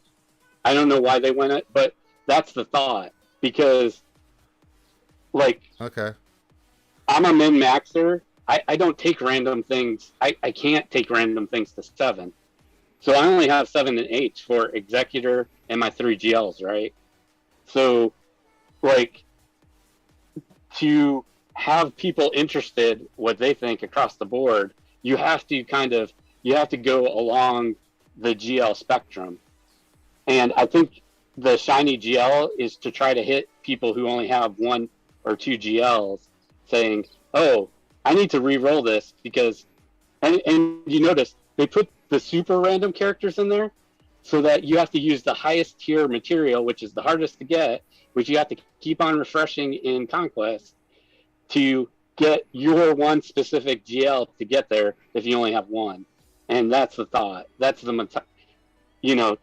trying to get smaller accounts to spend to supercharge 1 character, which they hope can dominate what I assume GAC is their thought. But CG way better than I do. It's an interesting thought. I didn't think about it that way. Huh? Yeah, that's true. I just don't get the GL one.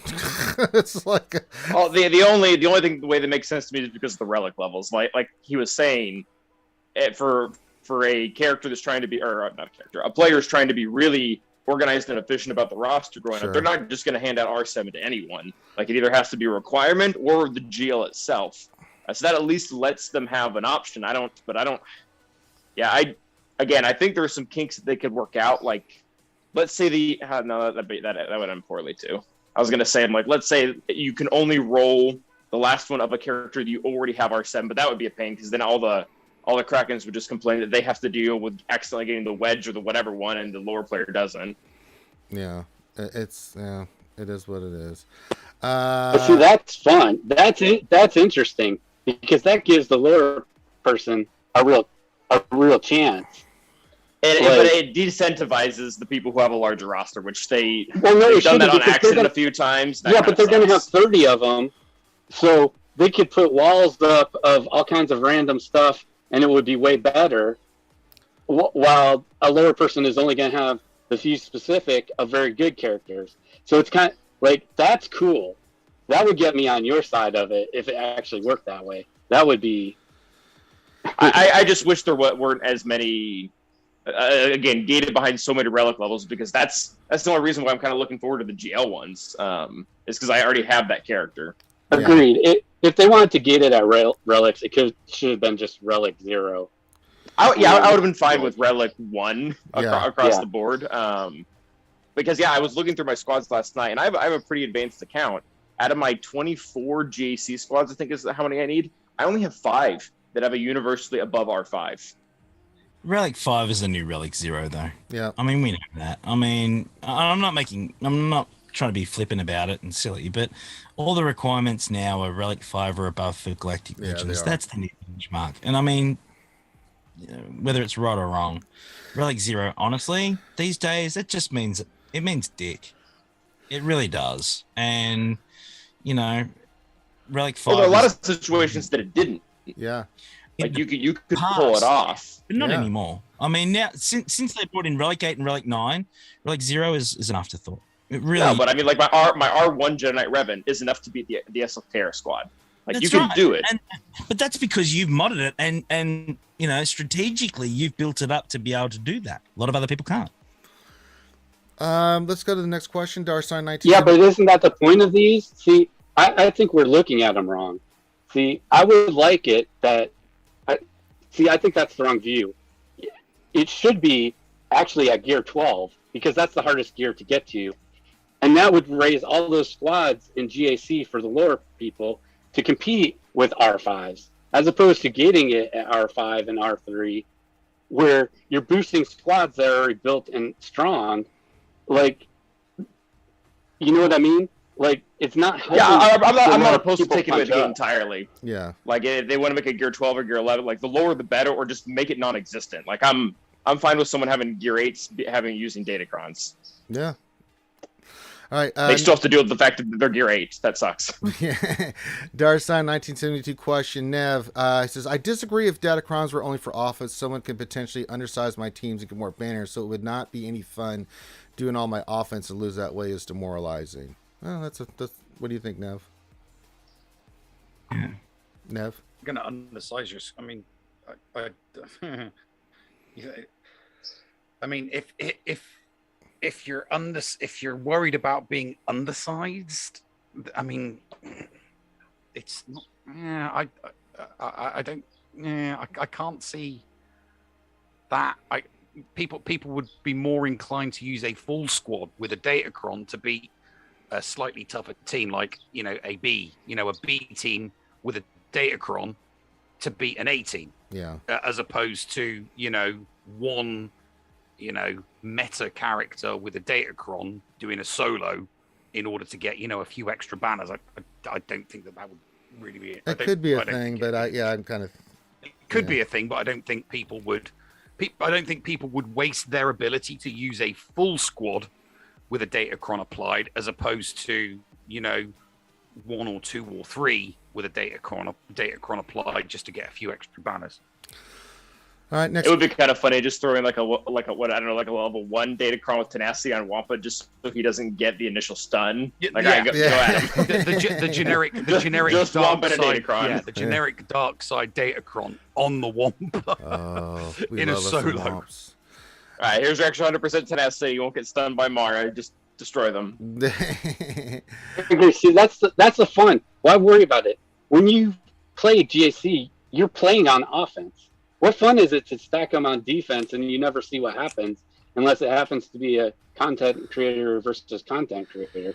Like, I love Nev's idea because this allows such diversity in attacking and you don't have to worry about that crazy Ray on defense where it's going to take your whole roster to beat your head against just to get through it on defense, where all these crazy things that were happening, you'd get to see because it's on offense. Like, because we know all the first one are going on entertaining defense. streams. No, and it would be just a lot less frustrating. Like, so you might lose the match. That's true. That's not great. But you don't have to beat your head against the wall when, like you guys are saying, the counter you've used 100 times just suddenly doesn't work anymore. Yeah, but I've just had that without Datacrons in 3v3. Well,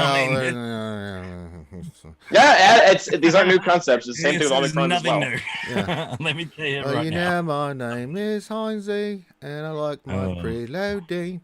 All right, Plague Hearts says question: How worried are y'all about cheaters with Datacrons? If the meta is changing every month, I feel like it's going to be 10 times harder to catch smart cheaters. No. Oh boy. Well, here's the issue. People already aren't getting banned. Like I've been up and down the cheater server, and I mean we have people like it's not. So there's been some close stuff.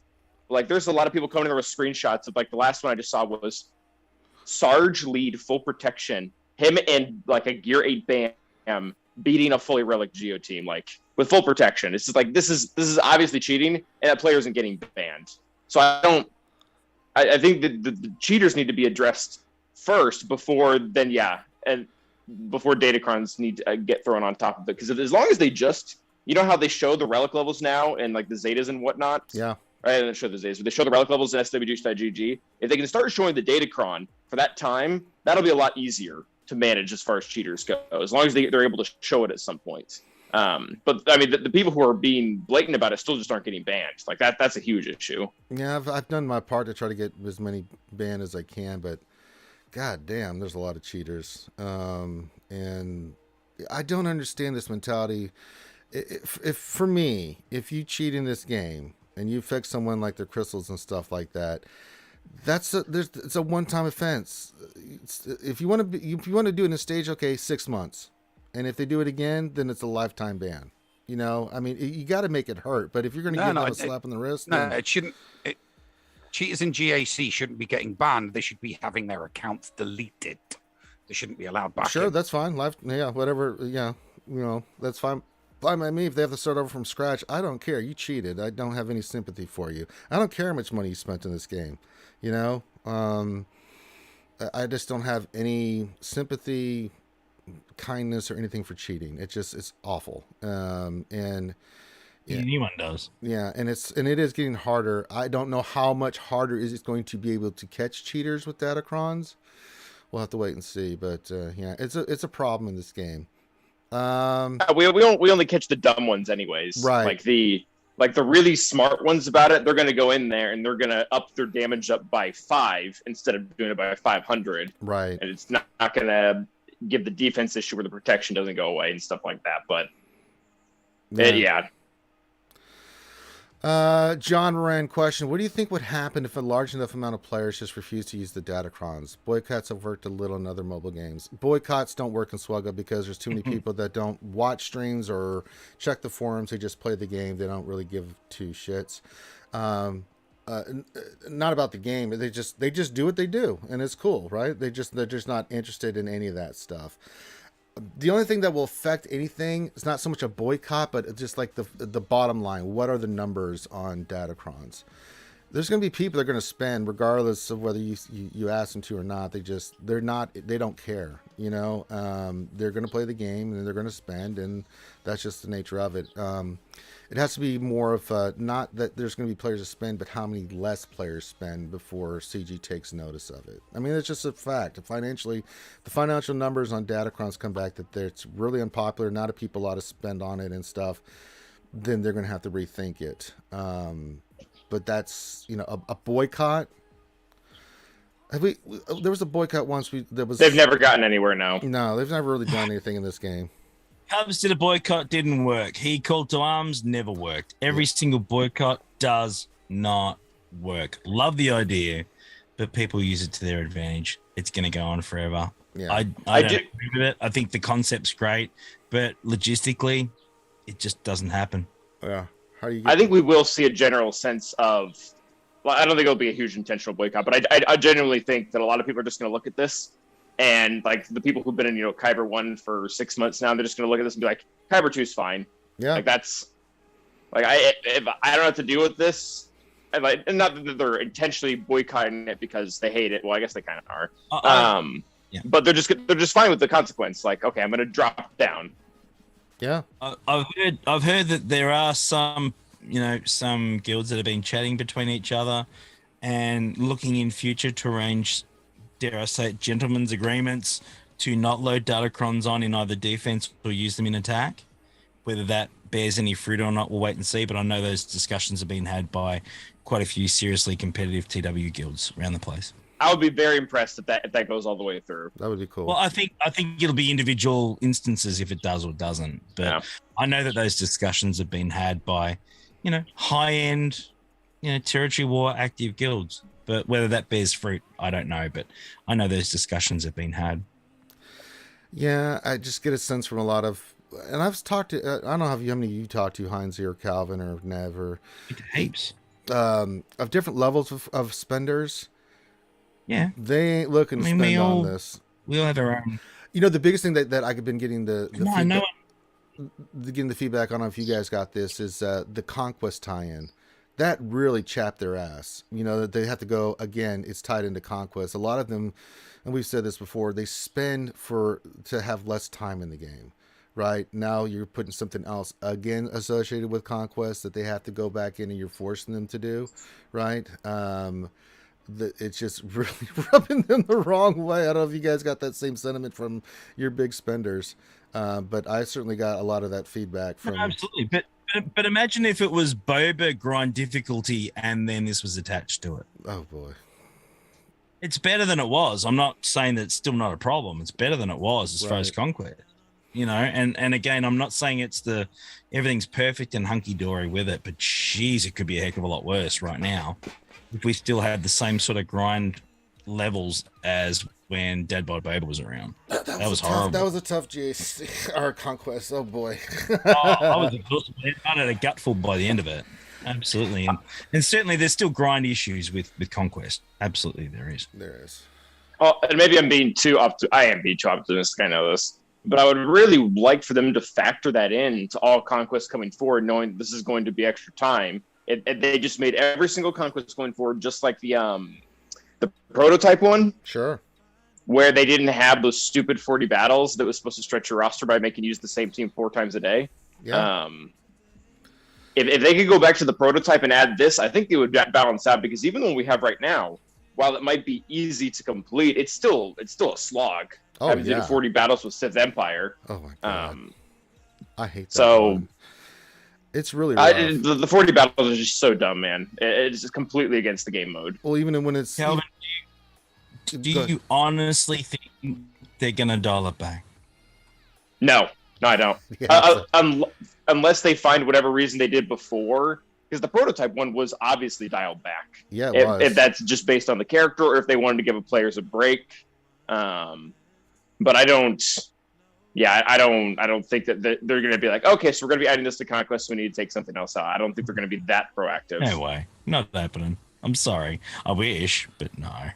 All right. Oh boy, here we go, folks. It's time for Heli questions. Oh god. Helenix, our famous Greek Spartan from Parts Unknown, has questions for us. All right, everybody buckle in. Everybody hold each other emotionally. All right, Helenix, question for Ranger. I spent over 10% of my 2 billion in credits on mods. I roll, but speed won't proc. I have more mod depression than ever. When and where does the support group meet? Well, 1, there's no support group. 2, suck it up, Buttercup. And 3, only 10%. Those are rookie numbers. Get your ass in there and we'll spend some more. All right, Nev, you're up for Nev. Glad to see you here, brother. In the past 6 months that I've been less active in chats, live streams, Discord, etc., how's your spending been? So you still free to play? Free to play is the way.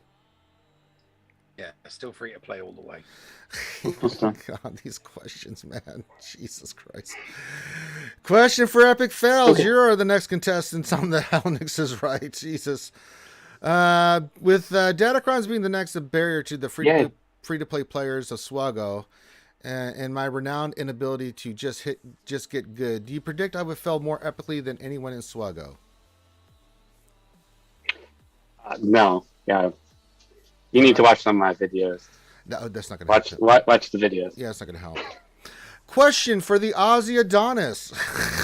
Hey, the Greek Adonis. Oh, God. With Datacrons coming to SWGOH, is the world turning upside down? I ask you because you clearly have experience living in an upside down place like Australia. Yes. Yes. Yeah. Yes. Yeah, the whole world's upside down right now. Enjoy. Yeah. Put your trade tables in the upright position. Assume crash positions. Oh my God. Jesus Christ. Oh, God. life ain't that bad. I love you, Ellie. You're a superstar, mate. Hey, son of a... the engineer says, question, is there a Datacron for Sith Empire? Malgus with that on will be unbeatable. I didn't see one through all the ones. I didn't see it. There were some for Inquisitors in there that I saw for like Dark Side. Yeah, there wasn't any from Malgus that I saw. No, I didn't see any of that either. So Or Sith yeah. Empire. I have fired a couple of messages off to me. I fired one off to Meathead and one off to Crumb, suggesting a speed GAC to showcase the Datacrons.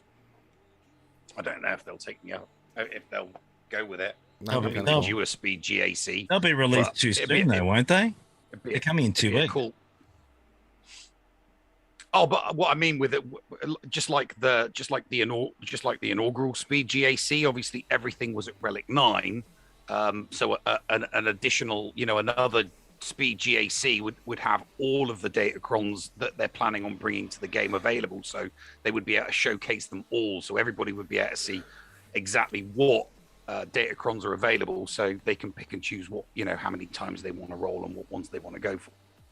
Yeah, no, I like the concept, but that's going to take a while to set up logistically, isn't it? Speed GAC took a while last time. Yeah, it I think they could probably set up, but they could probably. I mean, if they had participants that were available, they could probably set one up in a week. Yeah, they could do that. Oh, maybe.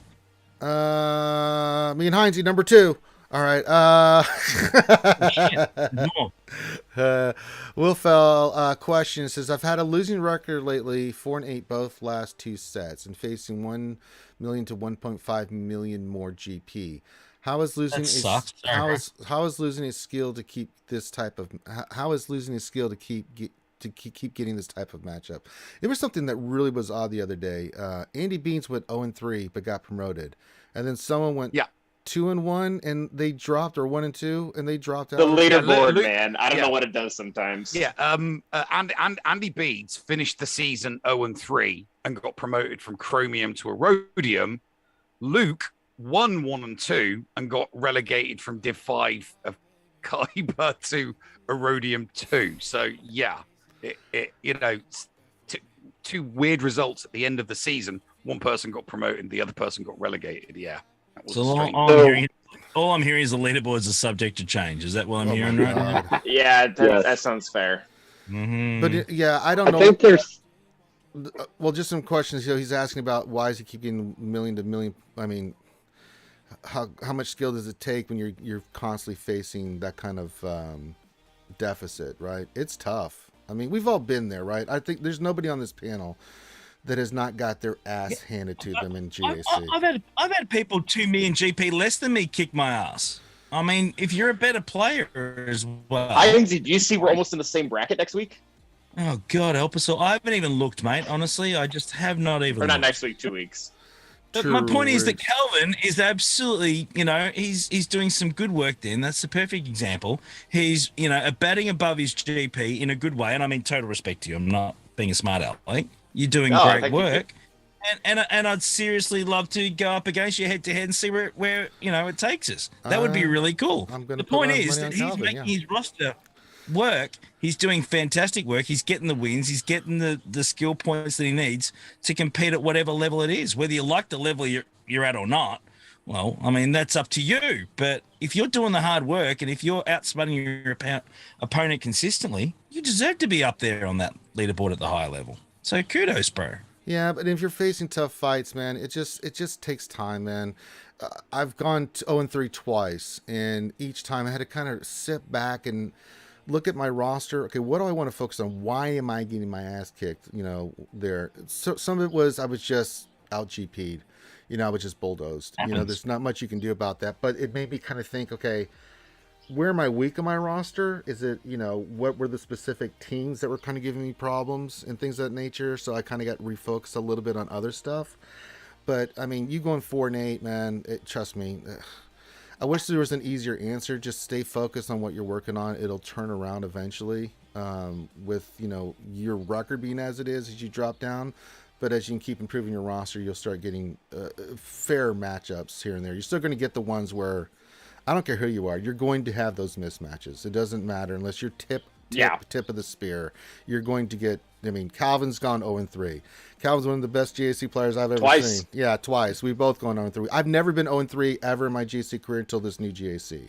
Nav was like on these. Him and Calvin would have like competitions to see who could not lose. Him and Mort, and all of them have gotten 0-3. So I mean, what was your record this last GAC there, Nev? Like 5-7. I've never. That's just unheard of. I got a 5-7 this past month, and two of those weeks were 0-3s. That's horrible. So I went 0-3, 3-0, 0-3, 2-1.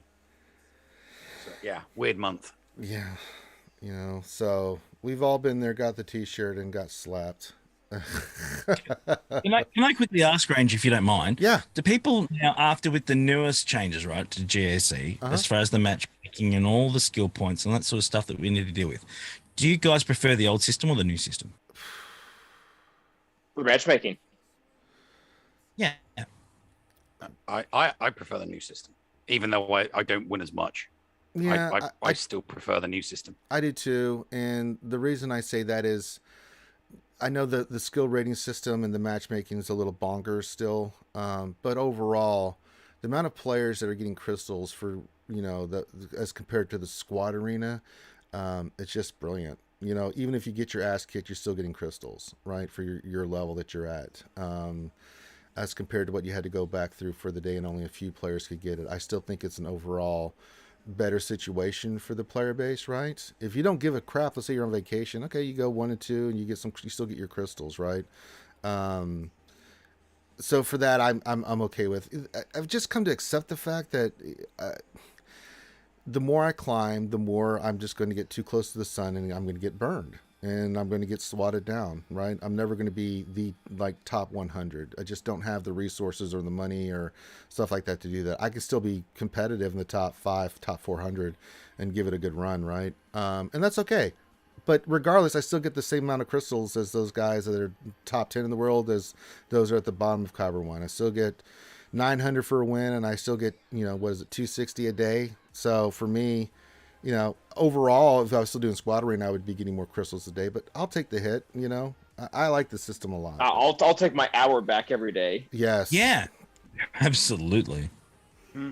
Yeah. There's still some problems and some stuff, some kinks in the system that, need to be dealt with, but I'm cool with it. I think we're all cool with it. Anybody not cool with the new system? I prefer it over the old one. The old one, man, we would get, man, especially in 3v3, me and Nev can tell you, the reporting on those 3v3s back in the day, was this would be the report. Did not show auto set would be what we would get for reports. We're not talking auto sets ever again. No. We're just not. No, it's either a blank board or you get something. Yeah, and I don't know about you, but I'm pretty bloody happy I ain't seen an auto set ever again because they were gross. Yeah, they were horrible. So anyway, they weren't fun. Yeah, I'm especially good for content creation too. It's like, all right, guys, these 3 counters today, and you open up. All right, so everything we're about to see is worthless. Yeah. No, because the auto deploys, going up against an auto, there's just no entertainment.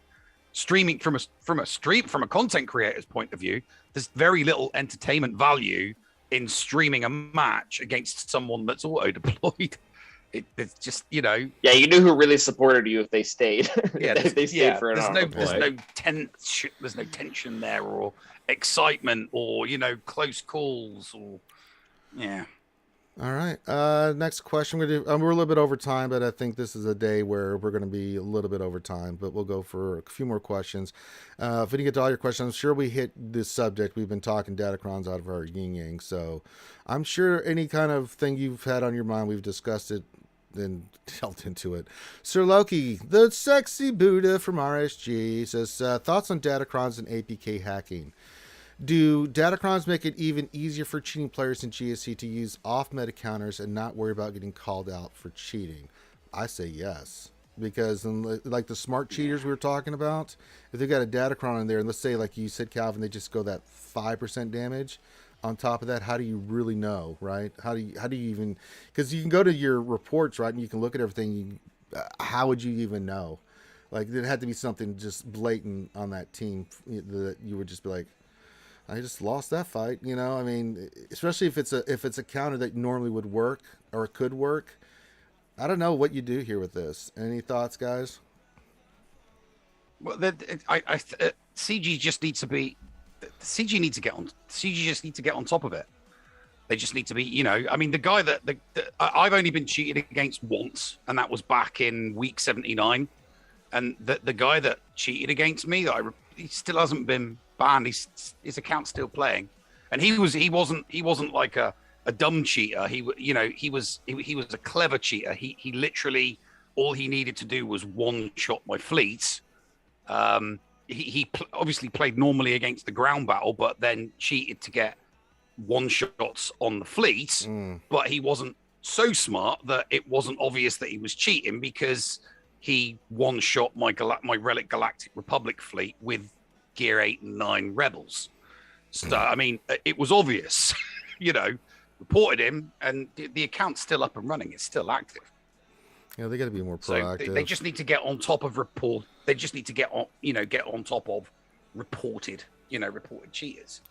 Yeah, I agree. What else in the 3 question? Heinz, I hear you love Datacrons. What is it you love about them so much? Well played, good sir. Heinzie, I heard that you're a shill for CG. How far up their ass is your head? Okay. If you could just explain yourself, sir. See this shit yesterday, right? Because I mentioned that I'm a shill for CG. Where the freaking hell is my check? I saw that. That's what I said. And well, no, because Crumb after Crumb left. After Crumb left, he said it was in the mail. Yeah, that prick in the mail. Checks in the mail. The prick set me up. Checks in the mail. That's pretty funny. I can't believe it. It's like, you son of a bitch. I don't need this right now. You're not helping. You're not helping. And then you want to scream at him, and he just holds up his daughter. You're like, oh. Oh, so I know. adorable. Oh, she's very cute. I'm a dad with 3 kids, and that little kid is gorgeous. I know he's exhausted right now. Early fatherhood is is tough. Sleep separated. It sucks. Yeah. It was funny when he the day she was born, he sent me a picture, which I was very honored to get, of his new baby girl, and I sent him a meme with a baby doing this, saying, "Oh, you thought you were going to sleep ever again?" Kind of thing. And he said it was what made him die laughing is that his mom sent him the exact same meme. I've been giving on. I was like, she did. I was like, I got to meet your mom, man. Getting hit from all corners. I've received that one 3 times over. I know that name very, very well. Okay, couple questions and we're out. Question from Nathan A says, just me or SWGOH increasingly becoming more complicated than other similar games? I feel like I need a lot of spreadsheets. Oh boy, you're not joking. It's always kind of been that way, I think. Like I've cut back on my spreadsheets because I don't want to do them anymore. But it's always it's pretty shit. Like, your heads out. But I mean, this is just a factor. How old is the game going to be? Is it 6 or 7 years? 7 years. Like, if they want to keep it going, they can't. There's going to have to be extra layers added on. So yeah, it is going to get more complicated. And us folks with that 3rd grade education, it's really difficult. Like me and Heinzie and me. Darsign 1972 question: is anyone else supremely disappointed that CG has spent the time on Datacrons instead of a new raid or something else that the community could actually enjoy? I think this is the bigger part of this too. Is with all the problems that we still want in this game and need in this game. people have been saying give us more content, and by content I mean like game modes that especially for like guilds and stuff like that. We've been wanting that forever. I don't know. On top of everything else, it just seems that Datacrons is, whether you like them or not, for me, just like it seems a little bit out of touch. You did the Datacron thing, but there's all this other stuff over here, and that needs to happen in the game, and there's stuff that people want to happen in the game. It just seems like they're not listening. I know that's not the case because I know they look at everything, but I don't know. What do you guys think? I would much rather have had guild PvE. Yeah. Something, I will say like Conquest because then everyone will hate it. But something that is renewable in the sense that GAC and Conquest are, that kind of doesn't need a ton of maintenance. Because the issue with the new raid is it's dead in a year and they have to make another one. I wanted them to have some type of guild PvE that is kind of renewable, where it can always have a challenger character or something to work for, and then have done this a year later. Because like I said, I didn't feel the need to mix things up in TW or GAC right this second. All right. Can I jump in? Sorry, yeah, go for it, brother. That's what I said. I don't want to jump in too much. I'm sorry. I hope I'm not doing it too much. I swear, Heinz, you just speak your mind, brother. That's why you're here, Sure, man. Okay. All right. Cool. I just didn't want to take over the conversation. Nice. Shut up, everybody. That's all. I'll tell you to shut up when I want you to do shut that. up. And I will. Make sure you do that. I will. Do we want a new raid? Yes. Is it dead in a week when Skilled Tricks makes a video? Yes. That's why they don't make them. That's where it comes to. Well, they told us that. Yeah, they said that it's not worth the resources. We take way too long to make them. You guys kill it in a week because you guys are geniuses. That's why we haven't got any new raids, and that's fact. Do we want other things in the game? Absolutely. Do we want fleet loadouts for F's sake? Yes, we do. Do we want so many other things in this game? Absolutely, we do. Do we need to fix the gear problem in this game? Absolutely, we do. There are certainly a lot bigger priorities for this game that need to be addressed before bringing in new things like Datacrons. I totally agree with that. And I think Blind Freddy knows that. There is not one person that thinks that there's not one person out there that thinks that there aren't things to fix in this game that need, urgent attention. I think we all agree with that. The fact is, Datacrons they want to release, and that's what we're going to get. And whether we like it or not, they're going to drop. So we need to adapt to it. But in the background, making sure that we keep saying, guys, sort out the actual crap that we want done. Make sure you do this as well, because it's all one-way traffic. Yeah. And that's certainly something that needs to be addressed. Well, I think you're. Can I say one thing? Yeah, go ahead, Drogan. Calvin's thought. Well, yes, a raid can be beat quickly, and you seem to like Conquest.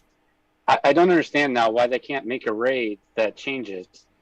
Like, since Conquest, they keep on changing the abilities of everything. Why can't they just either do it monthly now, since they already have the abilities of the skeleton of Conquest? You just make a Conquest that's for guilds that you go through, and whether they set it up with 3 or 5 mechanics, so every time your guild does it, it's a different mechanic, or they just swap out the mechanics every 2 weeks, 4 weeks. I don't understand that a lot. Now. Like an ever-changing raid. Yeah, because that's what Conquest really cool. is. But it's just one person. But you could send a guild through Conquest. I mean, they do it for Marvel Strike Force, is it?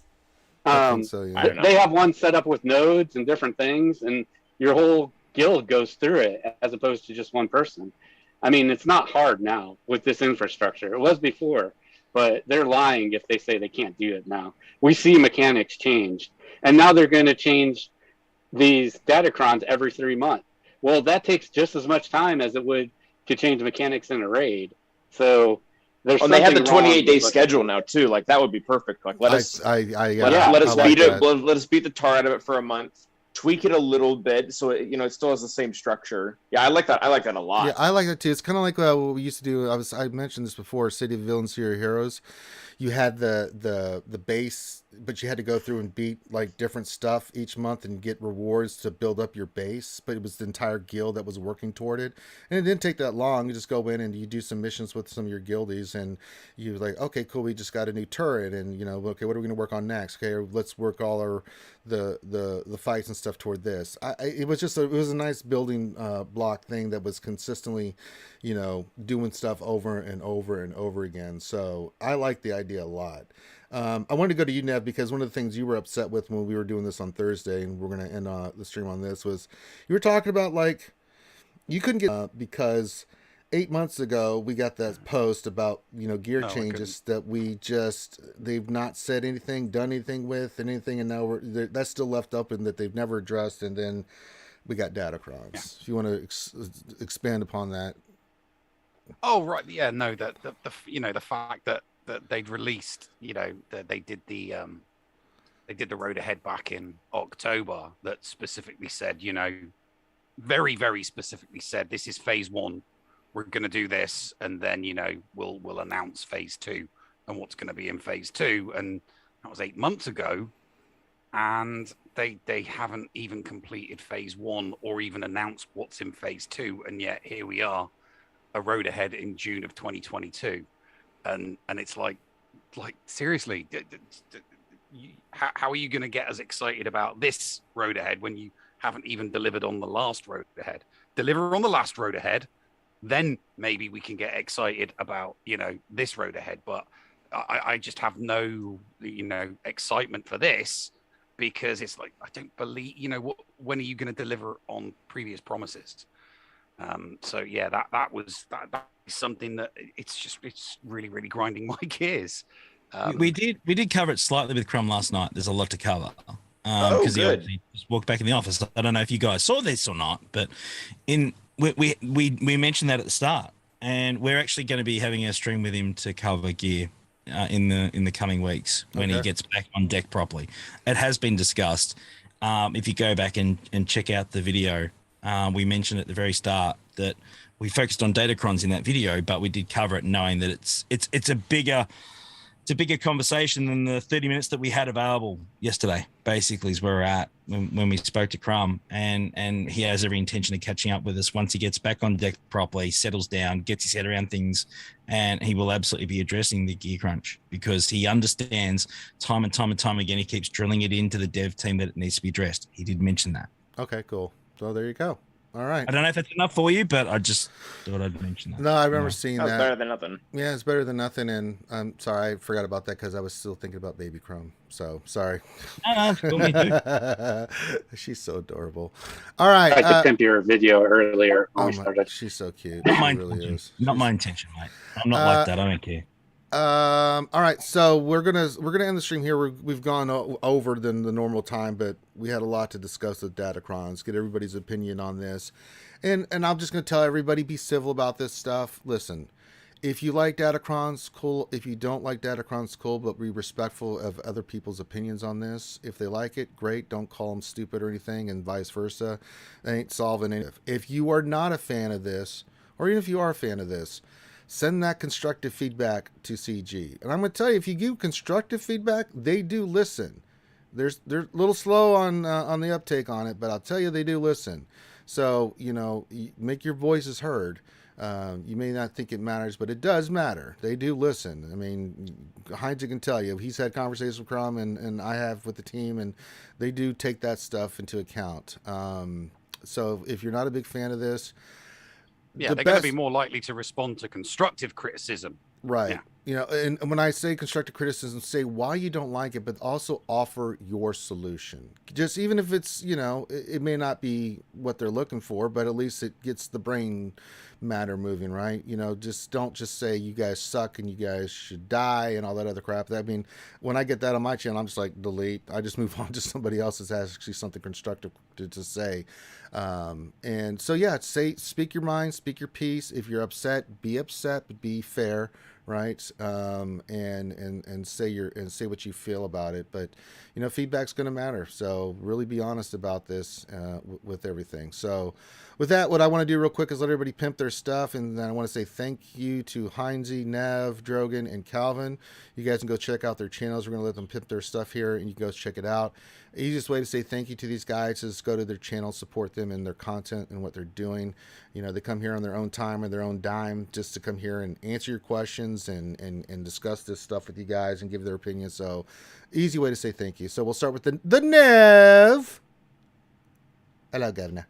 YouTube and Twitch, Escape Podcast, live streams for GAC, and I do a GA Center with Ranger on Thursdays and flagship show on Fridays. That's right. That's where the dongle comes into play.